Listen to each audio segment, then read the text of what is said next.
Hi, Jenny.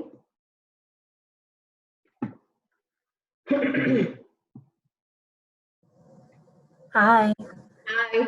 I have made you a co-host so you can share your PowerPoints. Okay, great. Okay.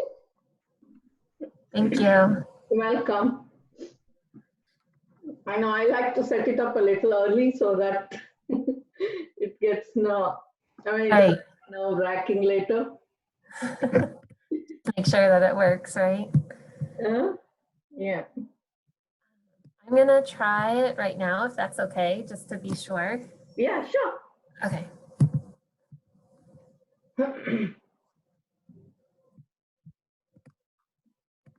Okay. If you press this button, yeah, it's a full screen, yes. Okay, you're all set. Okay. I just want to figure out how to do presenter mode. Maybe if I choose this one.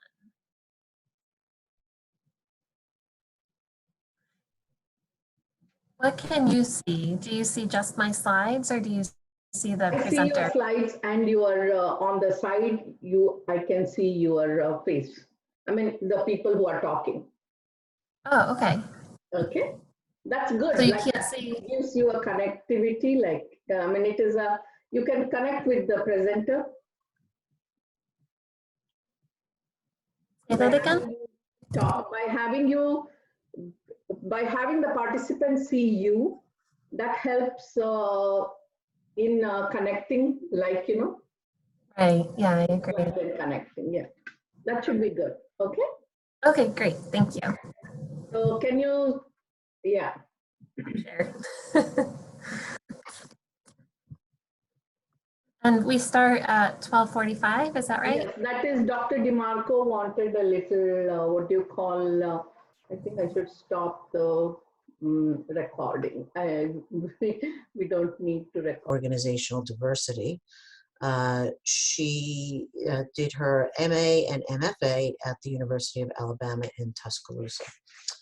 So Jules will be our first speaker on implicit bias, but I'm just going to go through introducing everyone first. So Ginny Van Dyne, who's currently our interim program director of the Worcester Family Medicine Residency Program, grew up right here in Holden, so she's local. And she graduated from the University of Vermont and returned to Worcester for residency right here at the Queen Street site. But then after residency, she went to the Central Valley of California with the National Health Service Corps, where she worked for 1 year with immigrant farm workers.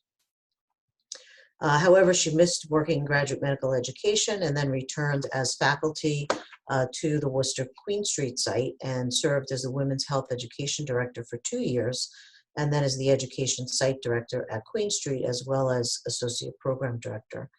And as many of you know, Ginny has focused her efforts on building a pipeline for UMass students invested in urban underserved family medicine. And she's also created a holistic review process to improve diversity of program and she's been developing has developed a vulnerable population workshop curriculum. Ginny presented some of this work on holistic review a couple of years ago at one of our retreats, but since we have so many new program directors and coordinators, and I think people who have used her, have taken her work to heart and have used it, have really, most notably general surgery, have really been able to increase their diversity in their program. So, we're thankful to Ginny for agreeing to do this again. And Ginny is now in the interim role of program director for the Worcester Family Medicine program, and a search just recently started. And our last speaker, Heather Lynn Haley. Dr. Haley has a PhD. She's a sociologist and assistant professor in the Department of Family Medicine and Community Health. She directs the Interprofessional Population Health Clerkship and has done so since 2012. She's currently serving as chair of the Minority Academic Advancement Committee. and she's the project manager for the Institutional Drive Initiative to reduce bias in the curriculum. And although we really asked her to talk about upstander training, I'm sure she's going to work in a little bit about the Drive Initiative. And many of you who are at GMEC heard her speak about this at the GME committee meeting. So again, I'm very grateful to all three of you for agreeing to participate. And I think we'll get started with Jules. So thank you. I'm going to mute myself here.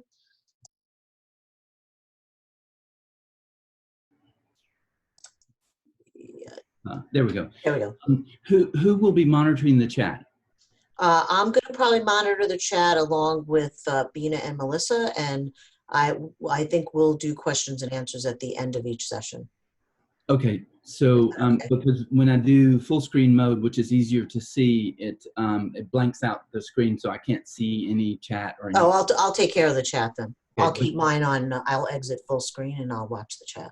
Okay, great. And if you say something, I'll be able to hear it. It's just I can't see. Okay. Yeah. Okay. Great. Thank you. Mm-hmm. So we will. This will stop other screen sharing, and then go to PowerPoint and share, and then what I'll do. Start here. All right. Hopefully you can see that. It looks like you can. So I don't need to introduce myself. I'll just go to the next thing. So what I want to do is basically talk about a few of the things on this list. These slides came from a larger presentation, so I've cut down it a little bit. But these are really our objectives, is to understand the basics of bias and unconscious bias, and understand that racism is a subset of bias, although we'll talk later, but that racism usually is an indicator of other bias as well. Understand strategies to combat our own bias, and then explore ways to improve residents' and fellows' sense of belonging. So what I like to do at the beginning of any diversity discussion is start with our sort of ground rules. There won't be a lot of back and forth here, but you'll be able to chat. But this is also for you if you decide to have diversity discussions with your residents and fellows. So it would be to communicate clearly, directly, honestly, and respectfully, be self-responsible, self-challenging, and fully present. And you speak from your perspective, the I perspective, and not speak for someone else. And you want to manage airtime, make sure that one person is not talking too much. Suspend mental boxes means, sort of the cliche of thinking outside the box. And then also just to be willing to be uncomfortable at times. And then the last part is sort of what are we missing? And that will vary from group to group. So I would encourage that you think about that and ask that when you have those kinds of conversations. So to introduce the background of unconscious bias and bias, we need to understand cultural competence and cultural humility. So cultural competency basically is knowledge of organizational systems, cultural resources to facilitate care, but also manage relationships, understanding local demographics. And then cultural humility is the awareness of personal bias and listen rather than assume, identify what's beneath the surface, those sorts of things.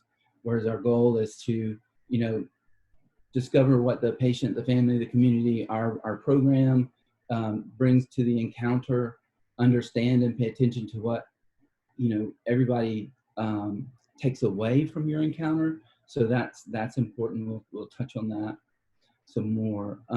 So basically the model that I use is sort of, you want to be aware of your own cultural view. You want to be aware of your attitudes towards cultural differences. And then you can navigate, develop skills to navigate successfully. So, once you know about different cultures, then you can ask the right questions and not make assumptions. And then you want to try to have a knowledge base of different cultural practices and worldviews. I'm sure that you do that to a certain degree already, given its impact on healthcare. But sort of this model is sort of an ever-evolving loop.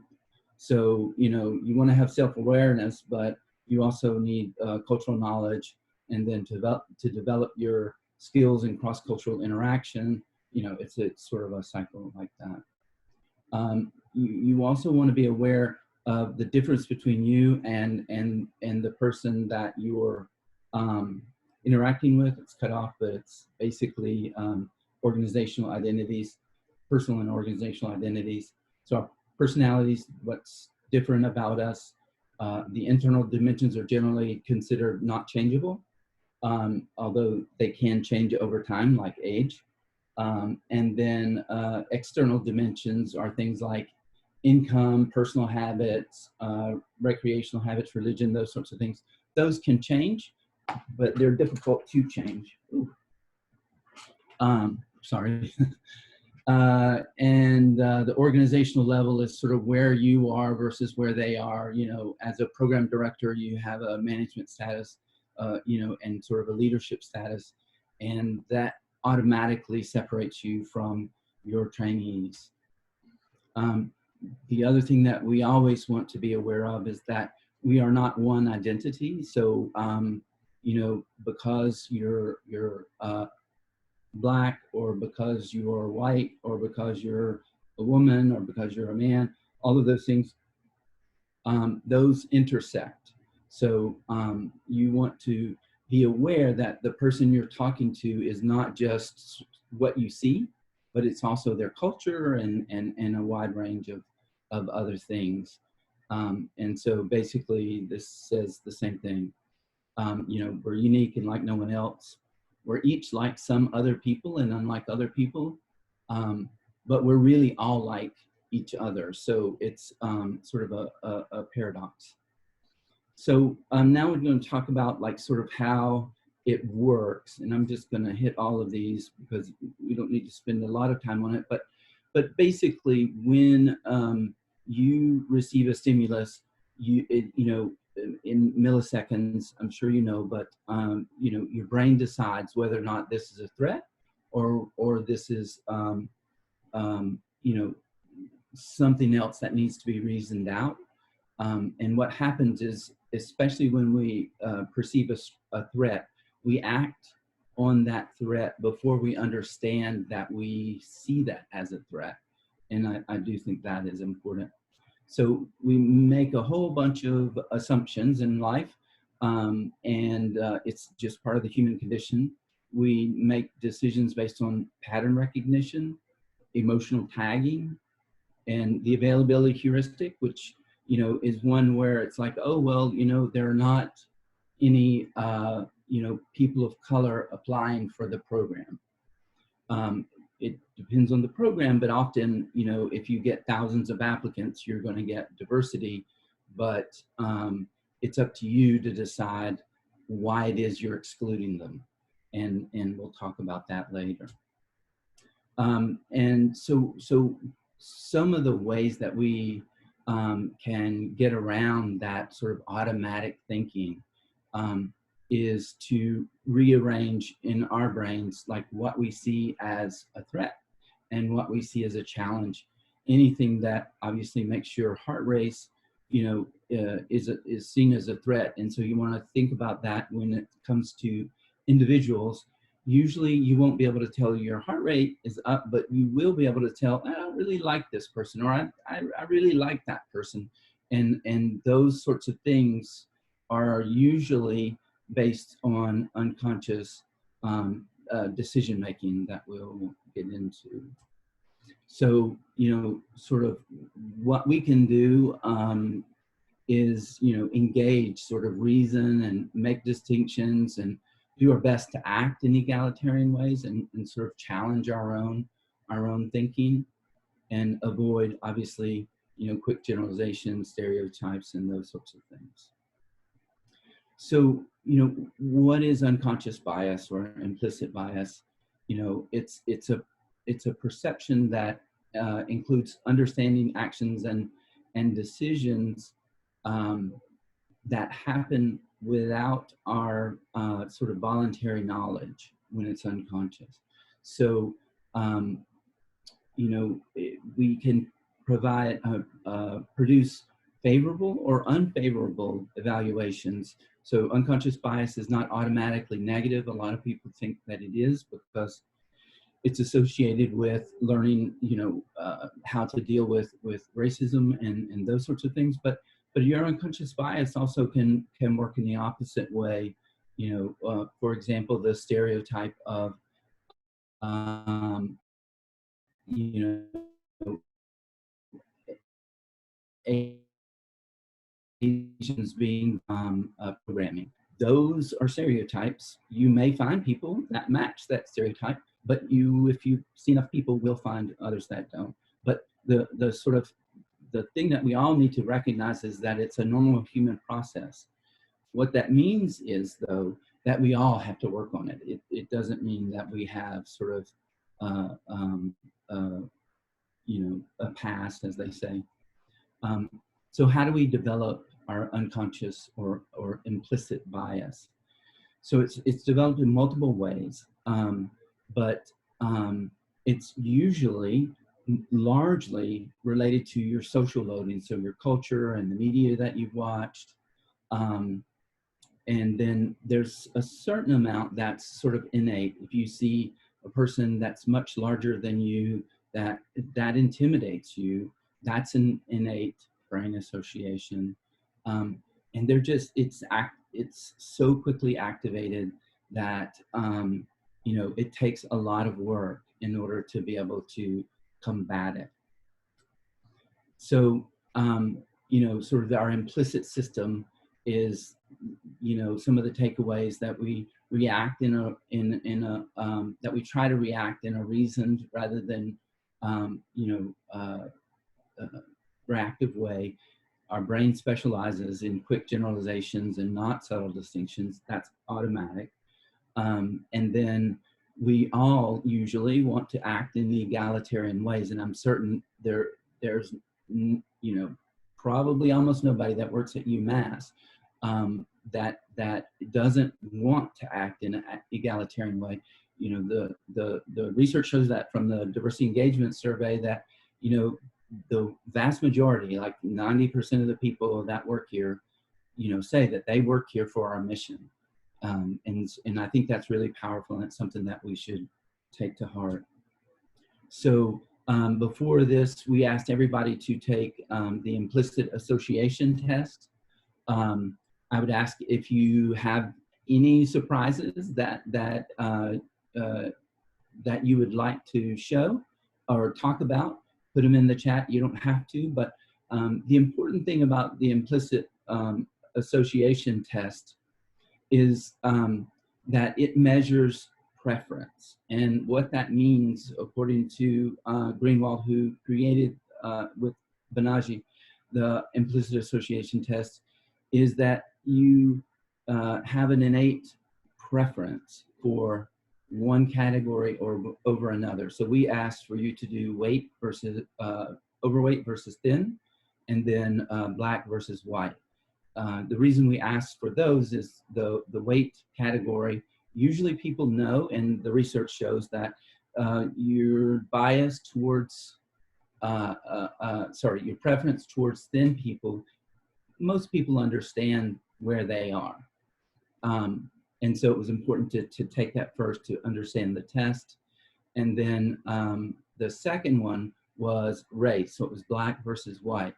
The important thing there is to know that that test has been shown as a stand-in for other biases. So the Greenwald in his group have studied, you know, the difference between the same person taking black versus white, or you know, white versus Hispanic, or other kinds of bias. And generally speaking, if you have a preference for white people, that preference stays. and it doesn't change when there's another category that's beside it. And so that's important for us to understand. You know, preference does usually follow cultural norms. And then you want to think about your own bias. So what's your preference that, you know, that you saw on the screen and for the IAT? And then how is it manifesting itself in your work? How's it manifesting itself in the program? How's it manifesting itself when you interact with others who are not in your preference category? And that's pretty important.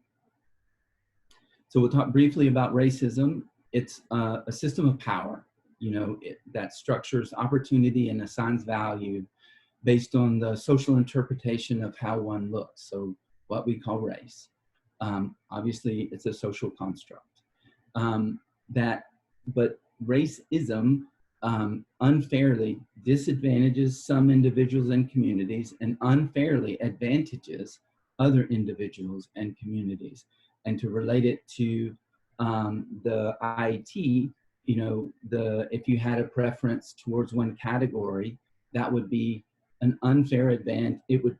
It can create an unfair advantage towards that particular race or category. But it saps the strength of our whole society through waste of human resources. So there's no reason for that to be there except for our history. And so it's up to us to work on it as individuals, but also as a group. And obviously this session is working on it as a group. So the three levels of bias sort of beyond racism. So Dr. Kamara Jones did foundational work on race. But I want you to recognize that racism is a special case of bias, but is usually a marker for other bias and bias behaviors. And that's what racism usually is bias behaviors. But just to be clear, there's no bias exactly like each other. And in general, when they look at, you know, how we estimate our own bias versus what we score on the IAT, generally speaking, race was the least correlated. So that means we're the most convinced that we're unbiased when we're not. And so you want to keep that in mind, that there's a gap there, a big gap. But for weight, it's actually almost 1-to-1. So whatever we say our bias is for weight, generally speaking, it will be shown in the IAT, which I found fascinating. You know, it's a helpful expansion to consider improving the workplace for all groups, but especially those that are historically marginalized. And that includes, obviously, African Americans, people of color, Latinx, Asian communities. There's a lot of evidence for health disparities that occurs in African Americans, also occurs for people of color, Latinx communities, Asian communities as well. And then also of course, sexual and gender minorities. They all have similar profiles. African Americans get the worst treatment though. That's why they're sort of first in this list. They get the worst treatment. Dr. Jones basically parsed out the sort of structure of racism. And one of those is institutional or structural racism. And that's sort of, if you have a program, that's what's built into the program. If it's a state, that's what's built into the state rules. If it's our country, that's also there. But what it means is that you give differential access to goods, services, and opportunities of society based on race. You know, it's normative, so it means that that's the norm. And sometimes it's legalized. Sometimes you will, you know, break the law if you don't enforce structural racism. So structural is codified in our policies, governments and institutions. Sorry, in this particular case, so for GME trainee programs, rubric that we have. The reason we spent so much time on that rubric is because we wanted to eliminate as much as possible the structural components of bias or racism. There's usually no identifiable perpetrator, so you can't say, oh, Joe did it. It was how they set up the form. It's also evident as inaction in the face of need. So when you see that one particular race is disadvantaged by a test, an admission program, or anything like that, you know there's structural racism there because you can see the difference. There's no other explanation for it. And you don't act. That's also structural racism or structural bias. So institutional racism manifests in material conditions as well as access to power. And these are some of the examples. So personally mediated racism is that, you know, your person. So you're personally prejudiced against a particular race. You have a preference for a particular race. And then, you know, there may be a race that you have some sort of bias about, you know, positive aspects as well. But for racism specifically, you know, we want to know that the prejudice creates differential assumptions about abilities, about motives, about intentions, also about likability and sort of wellness of fit in an application setting. And then discrimination is the differential actions towards others towards their race or according to their race. And as I said, I think this is broader. It's a really good model, and it's broader than race. It also includes all other forms of bias. And so, you know, for our historically marginalized groups and underrepresented in medicine, we automatically bias against them. You know, it can be intentional or unintentional. So, you know, commission or omission, as they say. But it manifests in a lack of respect, suspicion, devaluation, scapegoating, and dehumanization. So I won't say the program, but I spoke with residents in a program where for 3 years, all the program, they, because they were a person of color, were called the name of another person of color who, by all accounts, looked very, very different. They were the same gender, but they looked different. And this was by program faculty. It wasn't just, you know, like the nurses or patients or things like that. That's a lack of respect. That is devaluing someone. And so if that's happening, you need to correct it. You need to take that seriously. Don't wait on the person to say something to you. Now you know it's a problem. It should be eradicated.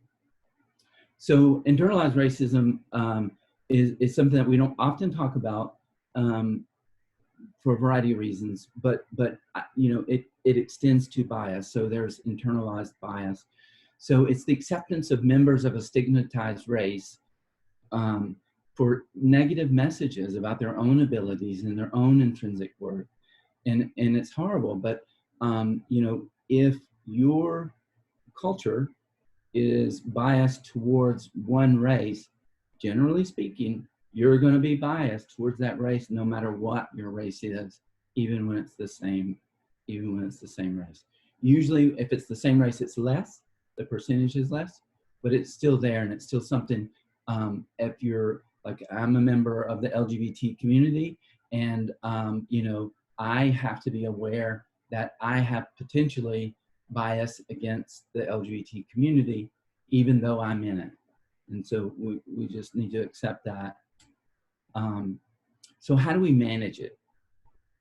So some of the ways is what we asked you to do, to explore your own bias. So if you went to the implicit association test page, it's got a ton of different tests that I would encourage you to explore. Now, the caution about it is that it shows a preference. It doesn't automatically mean you're going to act on it. Excuse me. But it does mean that you might. And so it's worth noticing. So when you understand your own bias, then you can do something about it. If you don't understand it, if you don't know it, then you will act in a way that's discordant with your belief system. So you want to understand the dynamics of differences and divergent impression, and management of goals. Design a strategy to interrupt the bias when it surfaces. So, ask questions about your held bias. I always thought blah, blah, blah. Is that true? And really think about it, write it out. You don't need to show it to anybody necessarily, but it is something that you should explore. You want to seek out opportunities to disconfirm that bias, but something that you want to seek out, seek out egalitarian ways that really fits with your personal belief system. Expand your fund of knowledge. Look back at your patterns and your habits and where you've been getting advice. Try to standardize your own behaviors as much as possible. And that really, when we're thinking about, admission to programs, that's like, how you created the rubric. That rubric is really important.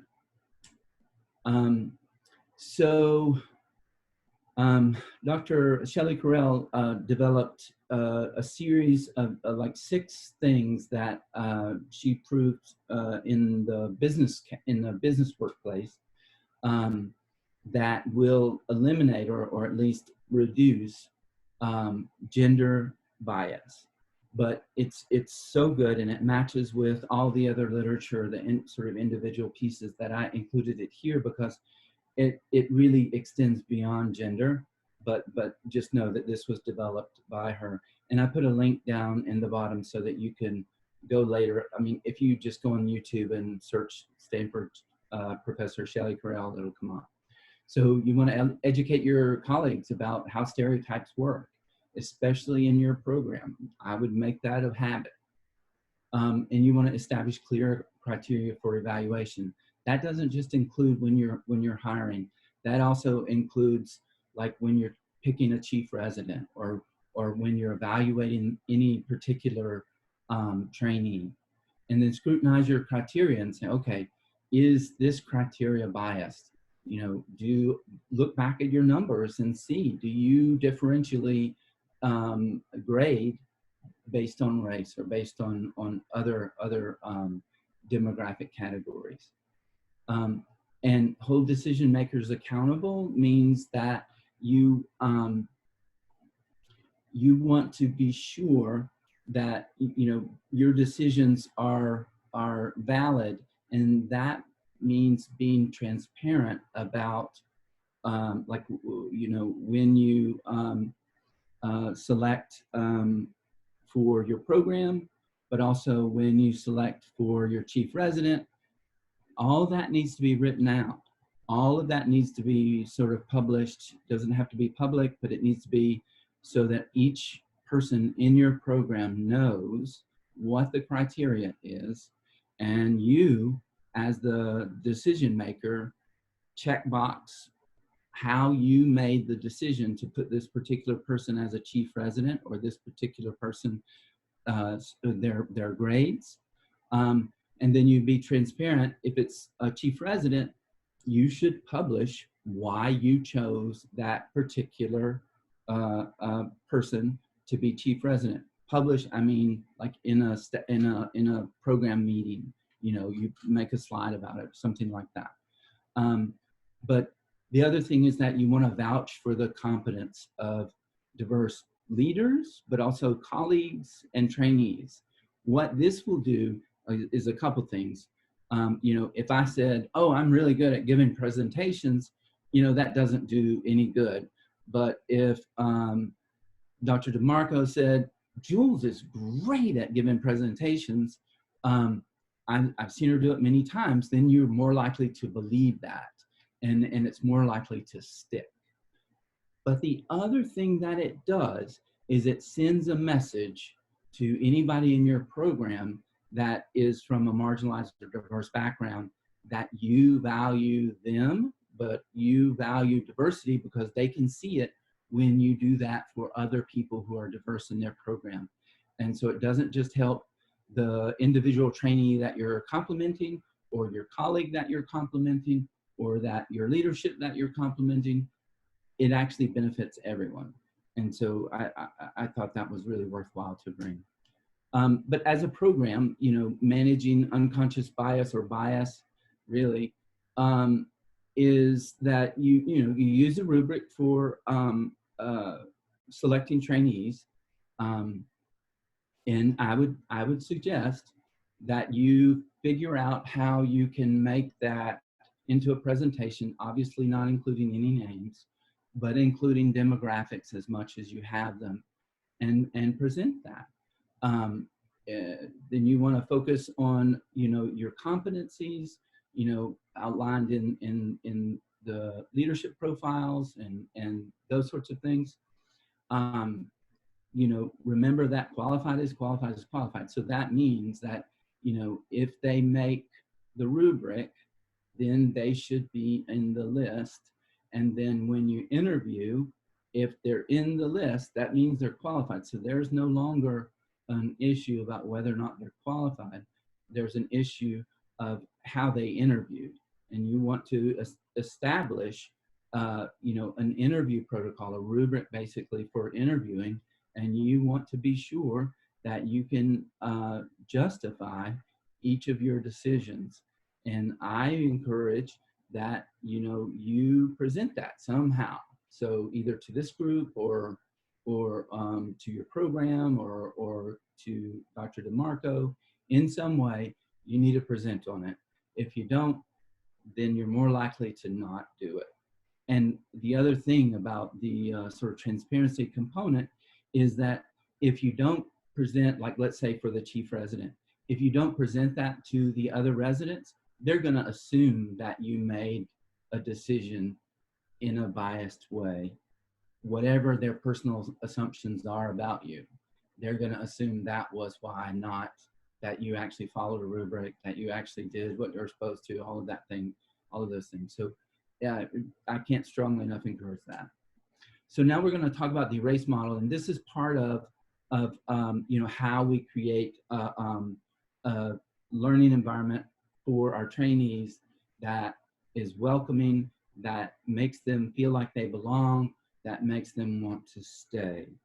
So, you know, we define learner mistreatment as any behavior, intentional or unintentional, that shows disrespect for the dignity of others and unreasonably interferes with the learning process. So some of the examples include, of course, you know, sexual harassment, but discrimination based on race, religion, ethnicity, gender, sexual orientation. You know, I would add gender expression, you know, psychological or any kind of psychological or physical punishment, any kind of humiliation, and the use of grading and other forms of assessment in a punitive manner. So we focus on mistreatment because it's really prevalent.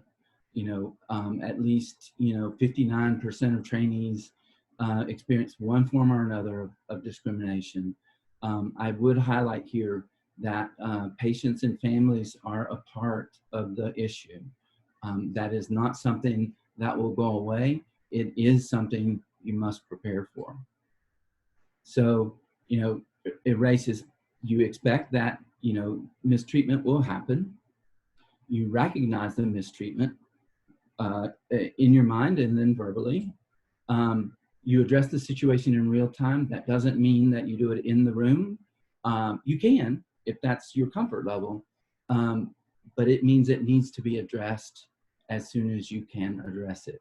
So then you want to support the learner after the event. So go back to them, make sure that you know, things have worked out to a satisfactory level. And all of these things encourage a positive culture and positive learning environment. So, you want to know, I want you to know that, things will happen when you least expect them. They really do. They blindside you. Even, knowing that they're going to happen, they blindside you. So you want to be prepared with how you will help, so you won't be caught off guard. If you're prepared, you're a lot less likely to. Doesn't mean you won't be caught off guard. It happens, but most students, most trainees say that even if you mess up, as long as you come around or you turn around, come back to it, they're okay. It's when it's sort of swept under the rug, is the way the trainee would see it. You might think, oh, well, they didn't say anything, so it really didn't bother them. No, if you noticed it, it most likely bothered not just them, but other people on the team. So you want to talk before clinical encounters especially, but I would make this a part of your onboarding. Talk to your trainees about expectations of respect. How will you deal with it? Make and discuss a plan for, if something should happen, what are we going to do? If it happens in the room, what are we going to do? If it happens at the nurse's station, if it happens, when we're having a program meeting, or whenever, if it, you want to have a plan for what you're going to do. The thing here is that trainees will feel like they can't speak up because they don't know what you're going to do. And that's really important. If they don't know what you're going to do, they're probably not going to speak up. And what that means is that you may have the perception that there was no problem, even though, you noticed when they said something, or when they talked to everybody but one person in the room, things of that nature. But don't wait for the trainee to speak up. It's your job to protect the trainee. It's your job to speak up and to let them know that that's what will happen. But you also need to let them know that if such things should happen, then you will make sure that if they bring something to you, you'll discuss it. And it's not just a one-on-one discussion. If it wherever it happened, the folks in the program, because that's probably all you have control over, but the folks in the program that were there that could see it or hear it need to be a part of that conversation. And you do that by sort of the recognition component. So you recognize the situation because, number one, you're aware of your own bias. So you've hopefully taken the IAT and you know whether or not there's some preference for one race or another. That's an indication. Most of us know, generally speaking, when we have a bias towards other categories or marginalized groups. Sometimes we don't, but most of the time we do. If someone's ever said, oh, what you just said could be offensive, that indicates a bias. So you want to be aware of the context and the situation. Sort of obvious bias or just bias are things like, slurs, use of language that's inappropriate. So, calling a gay man or a gay person homosexual is an inappropriate use of language. And so you want to make sure that sort of some of those words that are offensive but have entered the popular vocabulary. Any kind of aggressive behavior, any kind of inappropriate comments, it's sort of your job or the attending's job or whoever's in charge of that particular situation. It's their job to manage that. So I'm thinking specifically of a clinical situation. It a lot of times isn't appropriate to go say something to them, but to the patient, but outside the room, or when you get far enough away that they can't hear, then it is appropriate to say something.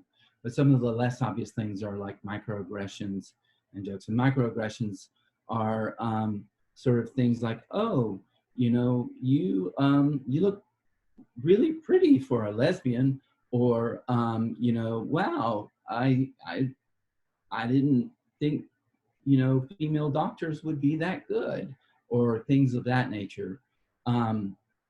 Actually, that one's sort of more like a bias. But anyway, they're subtle insults, basically. Like if you speak to everybody in the room but one, that's also a microaggression.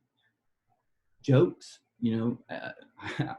if you can avoid jokes, that's probably best, but never, ever, ever, ever joke about a personality trait, or a trait about someone that's not easily changeable. That includes weight. But know that is not appropriate. So you address it in real time. So there's no right way or wrong way, but it's very important to have it clear to your trainees the way that you want, how you want it to happen. You want to understand the context. If you see anything that makes you slightly uncomfortable, or you think it might make somebody in the room uncomfortable, you don't say, hey, I think they said something that would make Joe uncomfortable. You would never say that. What you would say is, I heard something that bothered me, or I was uncomfortable by. Did anybody else hear it? Whether or not they say yes or no, you say, well, when they said, they didn't like gay people, let's say, then it made you uncomfortable, but you don't sort of put words in other folks' mouths. You speak from your own concern. And so that's what you want to do, is make sure that they know that you're concerned, because if you stand up for one person, they're going to assume and believe that you will stand up for them, and that makes them feel like they belong. So, this is what I was just saying. Many people can be offended without the obvious target, without being the obvious target. And so the support includes your learners, but it also includes colleagues. Often this blends together. Trainees notice when you're supportive of other colleagues. They notice when you're not. These things are especially if you're in a group that's been historically marginalized, you're very sensitive to that. And so you, as the person in charge, want to be sure that you're leading by example. Always have a follow-up conversation. And then just know the resources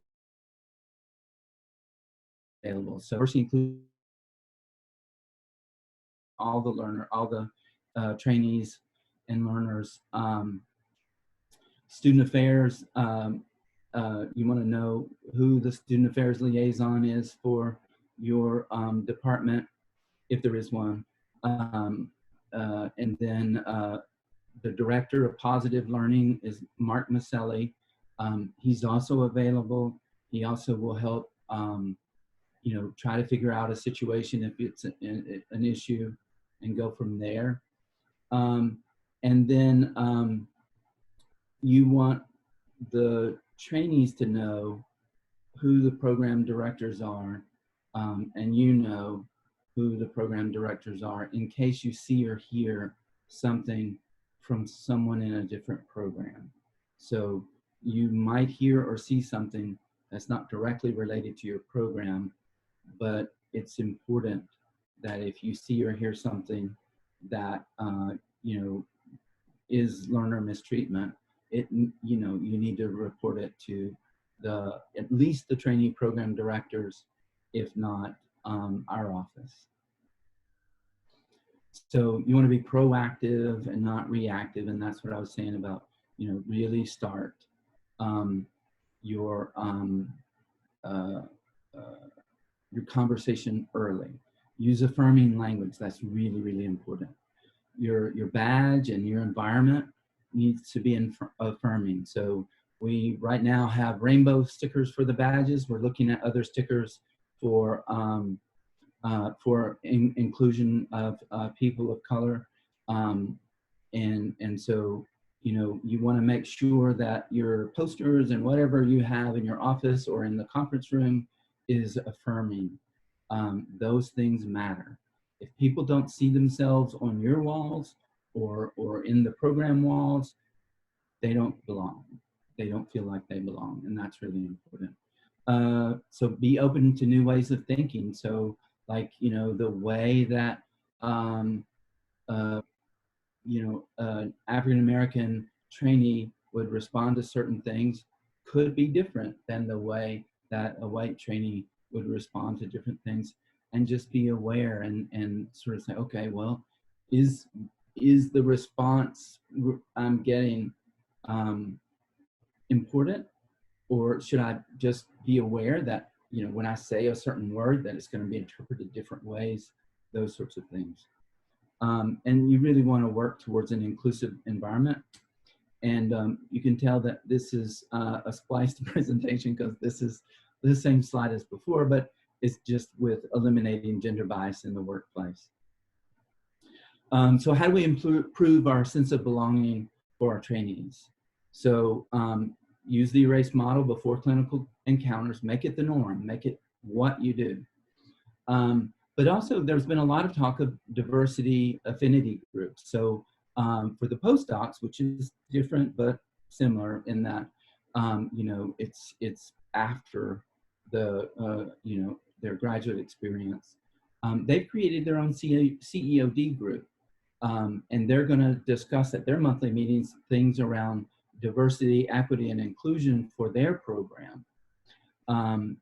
There's one program that I know of, two programs that I know of that have diversity groups. One is a health equity group, and another one is a diversity group. Yale pediatric program has a really nice model. It's essentially like the CEOD program. Our office can support that. So know that that is a distinct possibility. I know at Harvard and the trainee programs that are associated at MGH, they have affinity programs as well. They use their affinity programs as a recruiting tool. And so you need to know that if you have diversity groups, it's not exclusive to people of color, but it will draw in residents who that's their passion. That's part of what they believe in, and so that's what you want. It can be GME wide. You can have a large, affinity program, diversity council. That's what Yale calls theirs, a diversity council. But you can also have it for each program. So the way Yale does it is neat because it has like an overarching diversity council, and then each program has their own mini councils. So like 3 or 4 of their residents or fellows belong to their diversity program. It's on their website. That's the other thing that's really important is, you know, if you decide to do these affinity groups, we really need to create a website for you that shows that up, and that your trainees now have access to, and they know that they have this as a resource for them. I would also put up, you know, that you're using the ERACE model. I would also put up that you're, you know, creating a holistic review process for your trainees and things of that nature. And I'm very, very happy to help with that and make sure that it's both, you know, potential, you know, it's sort of applicant focused and internal focused. And there's a way, if it needs to be separated, we can put something on the intranet and then have the internet just be what's public facing. But the intranet, you can allow for chats and, you know, more or less private meetings and things of that nature. So There's a lot that we can do there. And that's where the shadow consulting comes in. So if you have situations that you want to walk through with me, so shadow consulting is basically where I just listen to your process or listen to where you think there may be a problem, and then I can make suggestions based on that. That's one of the things that I think I do really well and enjoy a lot. And, you know, recognizing that, you know, I'm the one saying it, that, you know, walking through your current process, whether it be for your admissions or your, you know, how you select a chief resident, how you evaluate your residents, all of those things, I'm really very, very happy to work with you, understand what your you know, parameters are, and then help you come up with something that's has as little bias built in as possible. You can never eliminate it. And then, you know, think about a situation where you didn't do as well as you would have liked, and you're like, well, I didn't know how to do it differently. Oh, I can help. And then, you know, imagine a situation where it would be difficult to address the issue in real time. I can help with that as well. We can go through hypotheticals quite easily.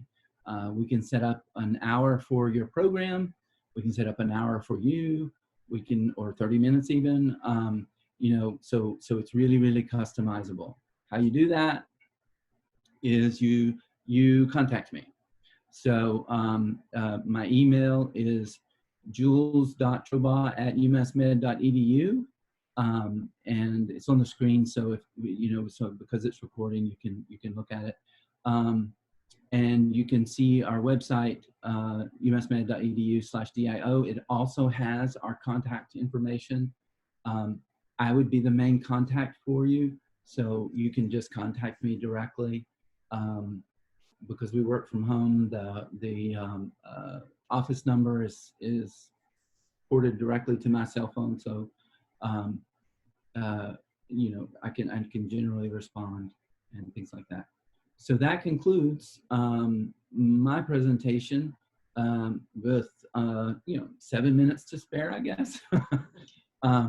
So I'm gonna unshare my screen so that we can, you know, have a conversation if that's what you want, or we can do it at the end of all three presentations. Really up to you. Okay, thank you very much, Jules. I'm not seeing any questions in the chat or Q&A. We'll give people a couple of minutes. If anybody wants to share anything they learned from the implicit association tests, we feel like this is a safe space for you to do so. Let's see, we have one thing in the chat.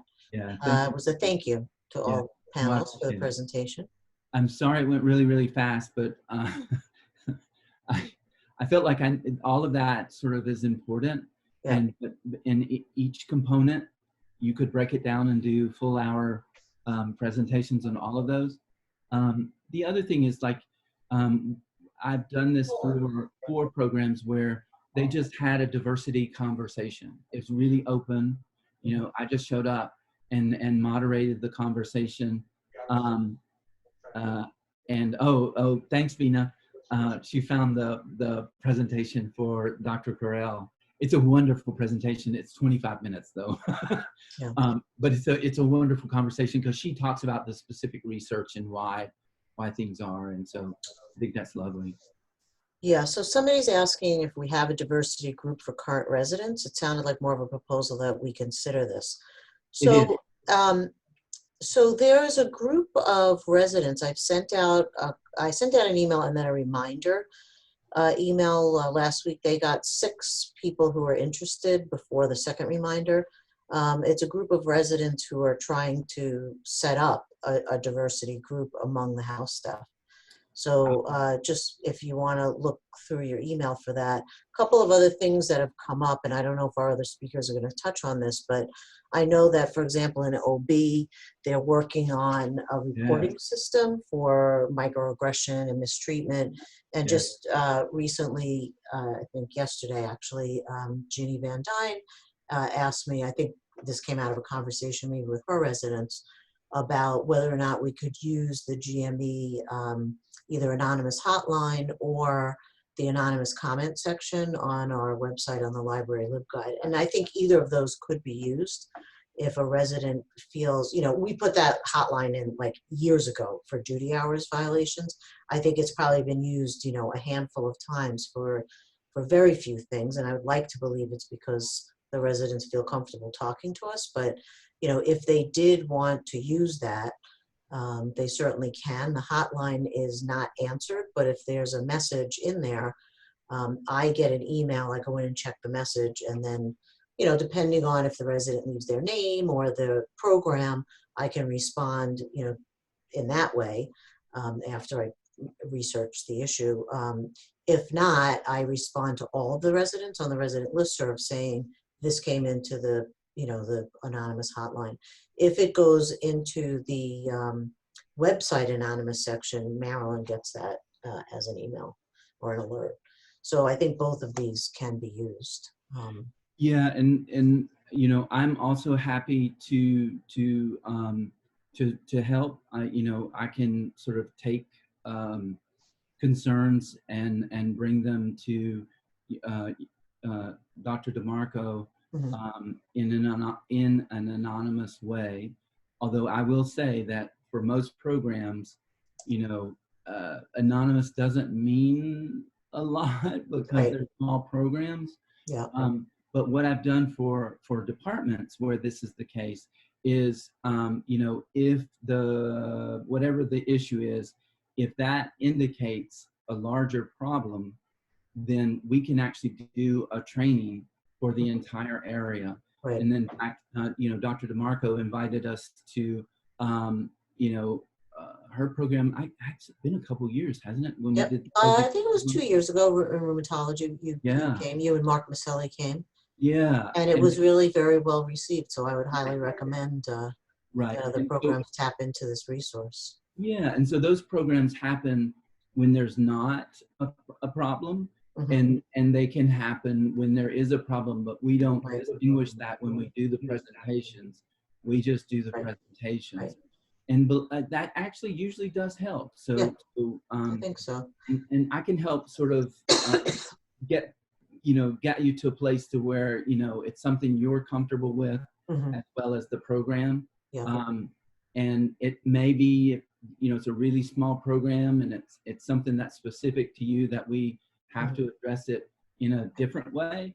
But usually there's a way that we can address it. And so it's I really encourage people to speak up because that's the only way we'll know, and the only way you'll be able to improve your programs. Right. So we only have 1 minute left, but we have a comment and a question. So Dr. Ahn is endorsing the Shadow Consult resource. She highly recommends it. It's not only useful, but also helpful for documentation purposes when there's a potential issue with a resident. Absolutely. So thank you for that, Mary. And then there's a question from a program director that as a program director, it's very hard to navigate a situation in which a trainee does not respond to feedback and believes they are being called out due to bias or racism when there's an objective deficiency that needs to be addressed. Yep, and I'm happy to work with folks to sort of try to sort that out and do it in a way that's sort of backed up by the research that I know about around bias. And so you can, you would have sort of additional, like Dr. Ahn was saying, you could have additional documentation that, yes, we addressed it. And we believe based on the research that this is not, bias-based, it's actually based on performance. Yeah.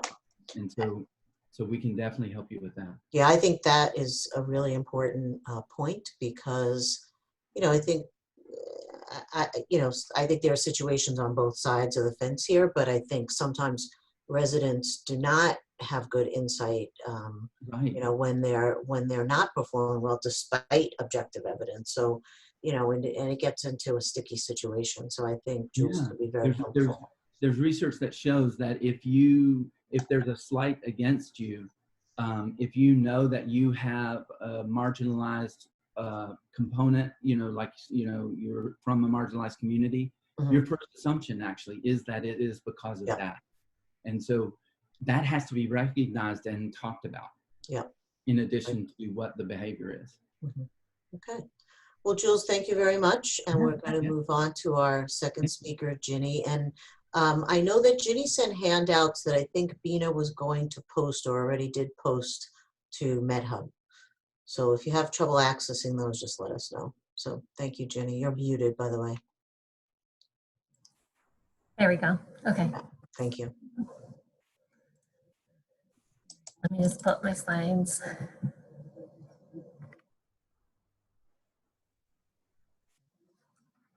All right. Thanks again for this opportunity to speak again about the holistic review process. So I wanted to give recognition where recognition is due. This is not work that I've been doing by myself, for sure. Mike Smith is our Associate Director of Recruitment for our residency program, and he co-chairs our Diversity and Recruitment Task Force that we started a few years ago, and along with Jordan Howard-Young, who is our third year and chief resident for Family Health Center. And the task force just continues to grow every year with interested and motivated residents and faculty. So I'm grateful to all of them. So I just wanted to take a second to recognize and say that I'm no expert on this topic, and I do need to recognize my own privilege as a straight, cisgendered, non-disabled white woman, and that means that I don't fully understand the prejudice and oppression that my patients face, that my colleagues and friends and other community members experience. I am dedicated to this work, and at the same time, I may not do it perfectly. I think we all have to recognize that none of us can do it perfectly. It's really important when we mess up, though, to apologize and be open to getting feedback and improving and growing. So like Jules was saying, it's important to me too that this is a safe space for this next hour too, that to foster dialogue and honest reflection and non-judgment. So my objectives for this hour are to describe to you the holistic review process and how important it is and how it can work, and then to think a little bit about metrics that you can use to measure your progress. So if you have specific questions or things that you're hoping to get out of this talk today, please go ahead and put it in the chat. I'm happy to answer things. I'll try to finish up with enough time at the end to answer questions too. So first I wanted to start with some background. I think it's really important that we all recognize the gap that exists. So while African Americans represent about 14% of the US population, only about 5% of the physician workforce is African American. And the number of African Americans enrolled in medical schools has dropped by 30% between 1997 and 2017. Similarly, Hispanics and Latinx populations represent 17% of the US population currently, but only 6% of them are medical doctors.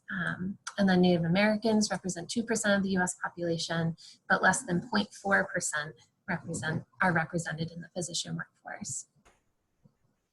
And we know the projections show that the diversity of our US population is only going to continue to grow. And so this gap is going to continue to grow as well between who is represented in our population and who's represented in medicine.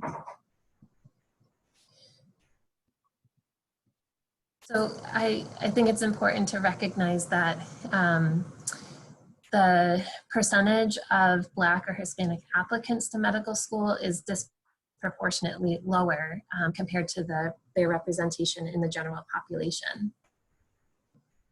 So fewer from these minority groups are actually applying, which implies that there's some preceding factors, which I'll talk a little bit more about. And then once they're accepted into medical school, they are actually even further underrepresented. So the the percentage of minority groups that get actually accepted into medical school is lower than the percentage of the makeup of the applicant pool. So there's something happening before, before applying to med school, getting into med school, and then we also have to think about what's happening in residency, which is going to be the bulk of the focus for the rest of this talk. So it's widely accepted in the literature that role modeling plays a significant role in the entrance of minority students into STEM careers. And medicine's no exception. For residency, applicants report that they look on our websites, at our faculty and our resident profiles, looking to see if there's anyone who looks like them. We can't underestimate the important factor in attracting underrepresented groups in medicine applicants to our programs. If we have minimally diverse resident and faculty groups now, how do we get out of this cycle? We in the Worcester program are still working on this. We've been working on this for a few years already, and we're starting to see some progress, and then we still struggle with this in a lot of ways. So we're going to look at this a little bit closer in a little bit. So there are a few specific factors that I think are really important to remind ourselves of in thinking about the importance of a diverse workforce. So we know that people who experience structural and historical social oppressions are more likely to have worse grades and lower test scores. So this chart here, it gives the example of the MCAT. So you can see the MCAT scores are lower in Black and African American groups, Hispanic, American Indian, Native Hawaiian, and other Pacific Islander groups than in their white and Asian peers. When you look at fee assistance, this is a marker for financial insecurity. They also have lower scores than people who didn't need fee assistance. And then when you look at parental education, this one's a marker for the first generation college students. They also have lower MCAT scores. Then when underrepresented students matriculate into medical school, these issues seem to persist. The AAMC has documented that the academic performance on standardized exams is worse. Their progress is less timely, and there's a higher attrition rate for underrepresented students. So let's look at some of the factors of why this is. So when you look at socioeconomic status and issues that are tangled in that really big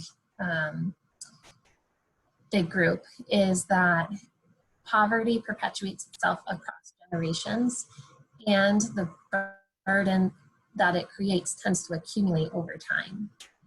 And so when you have people who are growing up in violent neighborhoods and underfunded schools, they tend to have poorer academic performance. When you have people who experience more adverse childhood events, or ACEs, they tend to have a higher disease burden and also have higher mental health concerns and conditions. When you have lower wages, that limits your upper mobility. When you have this kind of specific cycle of the seniors not having saved for their future, that puts a caregiver burden on the middle generation, which increases stress, depression, anxiety, sleep deprivation, all of those factors that then continue to perpetuate these issues. And the opportunities for younger generations can be constrained by the generational pressures. It's a pretty complicated interrelationship between these factors. Another really important factor is hunger and food insecurity. There's been a lot of focus on this recently among college students who are they're struggling with food insecurity, struggling with homelessness, living in their cars, not having enough food to eat. And it's well known that when learners don't have enough sustenance, they have a harder time focusing and recalling information and retaining new information. So this is also an important factor. Some data shows that the that underrepresented students experience less supportive social and less positive learning environments. They experience discrimination and racial harassment, and they're more likely to see their race as having a negative impact on their med-school experiences than non-underrepresented groups. And there's this idea that these factors, just having these experiences, actually causes a sense of anxiety and a lack of sense of place, like they don't fit, and a lack of feeling of support, which we all know is really important for success. Additionally, it seems that social stigma itself can have strong negative effects on academic performance, and that is in and of itself an independent factor impacting performance. So I really can't, in good conscience, talk about this topic without going here, which is a really hard thing to have to talk about. You know, we as physicians are committed to doing no harm and to be, you know, change agents for good. And yet we have this history of causing harm, and not just, you know, errors and safety events, those kinds of things, but actual intentional perpetuation of social inequities and oppression. So it can be a hard thing to swallow if this is the first time you've heard of it before, but I would encourage you to be open to this idea and check out some of these resources. So everybody, I think, is familiar with the Tuskegee experiment. That was the study that started in the 1930s, and it was set up to track the natural course of syphilis in primarily Mississippi sharecroppers, and it was run by the Physician Health Service, so it had government backing. It continued into the 1970s, well beyond when penicillin was recognized as a safe and effective treatment for syphilis. And during that time, treatment with penicillin was intentionally withheld without the subject's consent. When this information was released, the study was stopped, but it was already too late, as many of the men had already suffered complications from untreated syphilis, and many had actually died already. So that's a well-known study, and that led to some big changes in the way that we conduct research and protect vulnerable populations. However, there's evidence of this kind of thing continuing even up to today. So a couple examples. Medical Apartheid is an incredible book, very difficult to read, but also really, really important. I think everybody in medicine should read this. One example from that book is that in the antebellum South, physicians were employed by slaveholders to provide medical care to their slaves. The slaveholders made requests and gave consent for any treatment, the results of which needed to satisfy the slaveholder. The slaves had no consent, no say in it at all. And it was very common for these physicians to perform experiments on slaves in what were called slave hospitals, which was a true misnomer given that they were shacks on the property. One physician, Dr. James Marion Sims, is renowned for his innovations in urogynecological fistula surgical techniques. The speculum actually that he developed carries his name even today. And he experimented on slaves. This oil painting is depicting a slave named Betsy who was about to undergo experimental surgical surgery. She didn't actually have a problem, but he actually caused her to have more problems then. And so it's well documented that the white community members were protected by the law and were not subject to these kinds of experimentations. It was really perpetuated on the slaves. So that's just one example from that book that kind of may feel kind of distant to where we are now. We'd like to think that we are past that, and yet another example in Harriet Washington's book is that even in 1998, there was research being done on New York City children. So the researchers would go to these poor neighborhoods in New York City where the families are from minority groups, and they would pick families that had sons. So the older son who was at some point involved in the juvenile court system, and they would target the younger brothers who were age 6 to 10 years old, and under the guise of trying to elucidate early predictors of antisocial behavior, they would do these experimental treatments with the cardiotoxic medication fenfluramine, and they caused severe side effects, lifelong debilitation for many kids. And the moms report that they felt compelled. They were told that if their lack of participation in this research would have negative impacts on their older sons who are in the court system. So they felt like they were compelled and really had no choice. And that really wasn't that long ago. Another way that we cause harm is when we take our assumptions, which we think may be based on statistics, but actually kind of distort the reality. So an example from the book Doing Harm is about the underdiagnosis and undertreatment of women with cardiovascular disease because of long-held stereotypes about women and anxiety. And this ends up, it's reported that they have worse outcomes when they present to ERs with chest pain. And then I'm sure you all have heard on the news, there was a whistleblower that just reported recently, just a few weeks ago, that a physician in Georgia is performing hysterectomies on female detainees in ICE facilities without their consent. So I'd like to say that this stuff is in the distant past, but really it's ongoing, and we have so much work to do.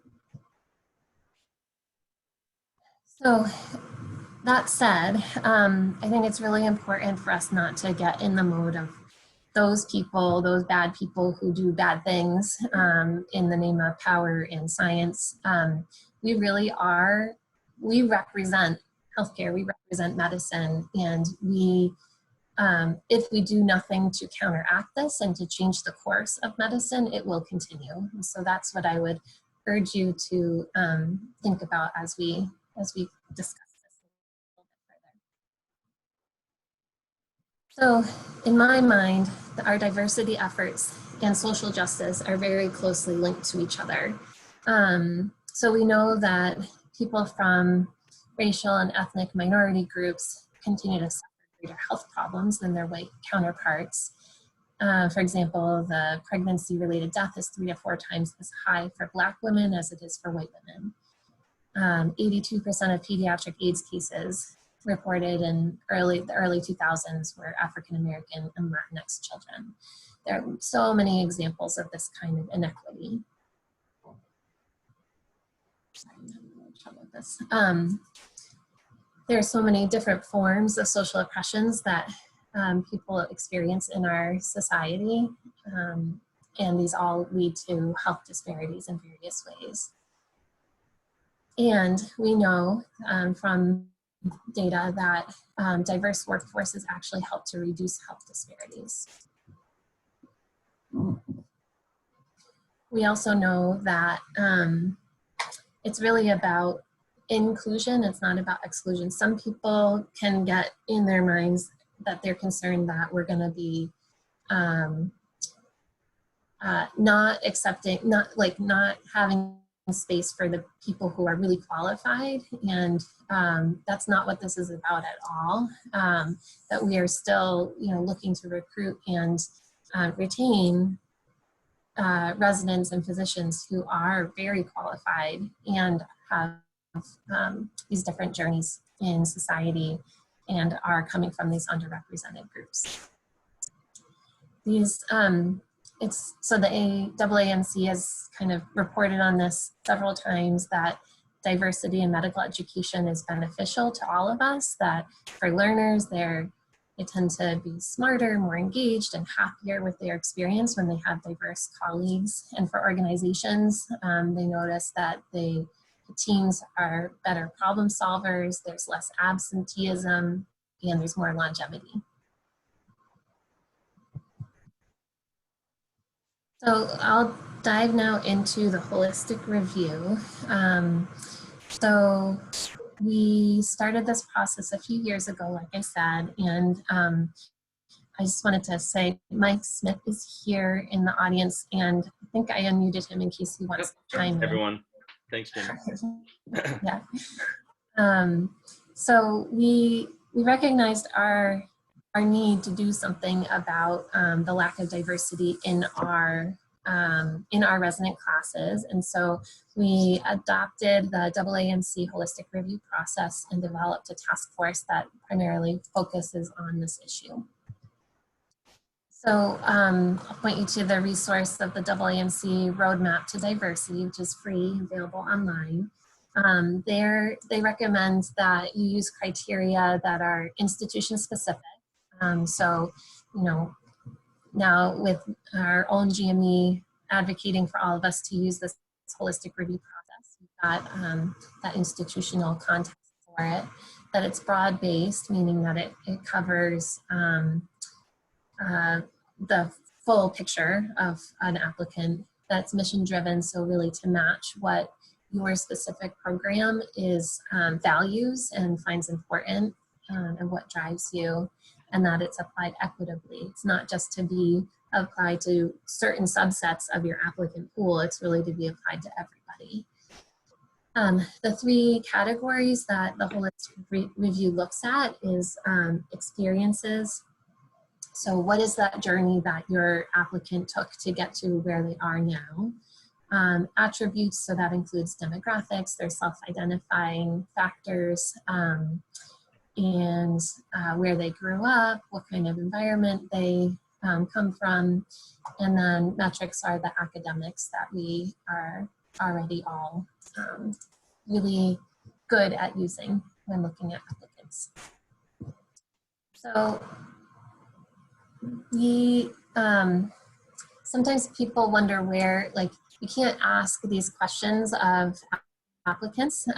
So this is to kind of give you a sense of where you can find this kind of information from an applicant's file. So in the letters of recommendation, we often will find descriptions of their attributes, that they are resilient, that they persevere, that they have leadership qualities.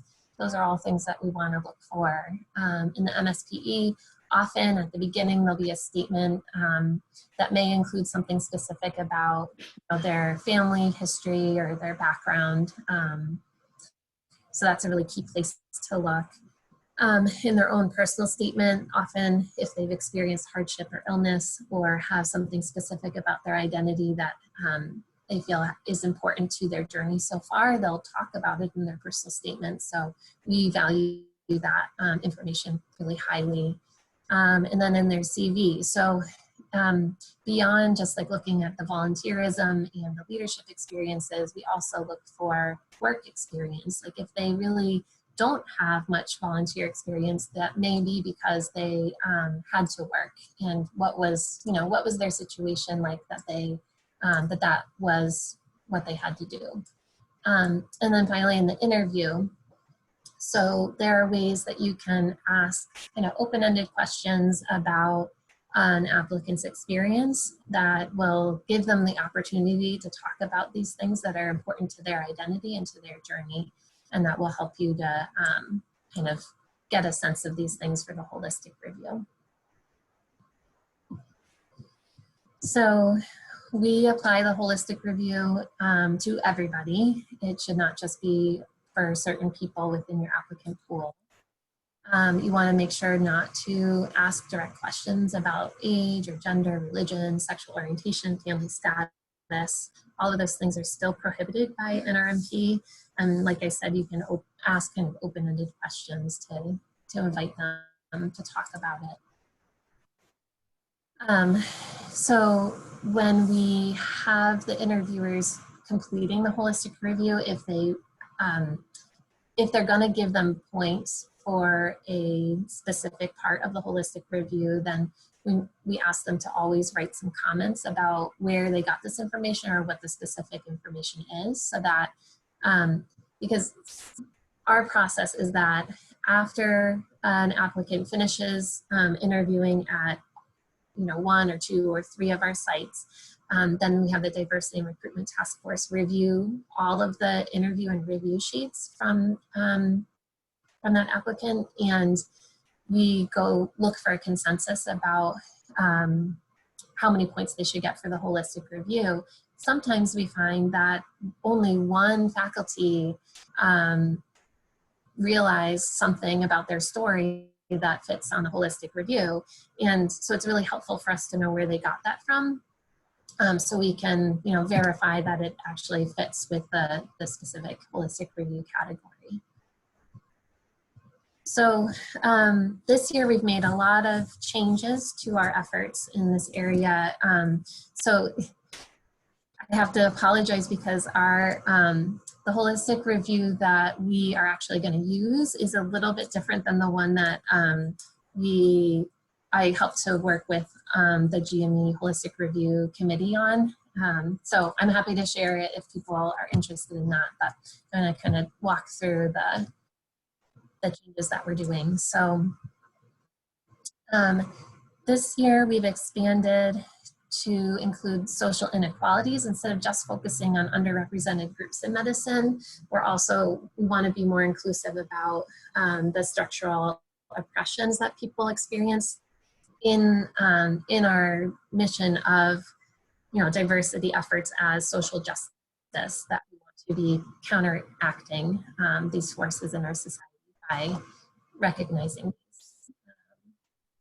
So we've also added underserved communities. So if an applicant comes from an underserved community, rural or urban, we're counting that.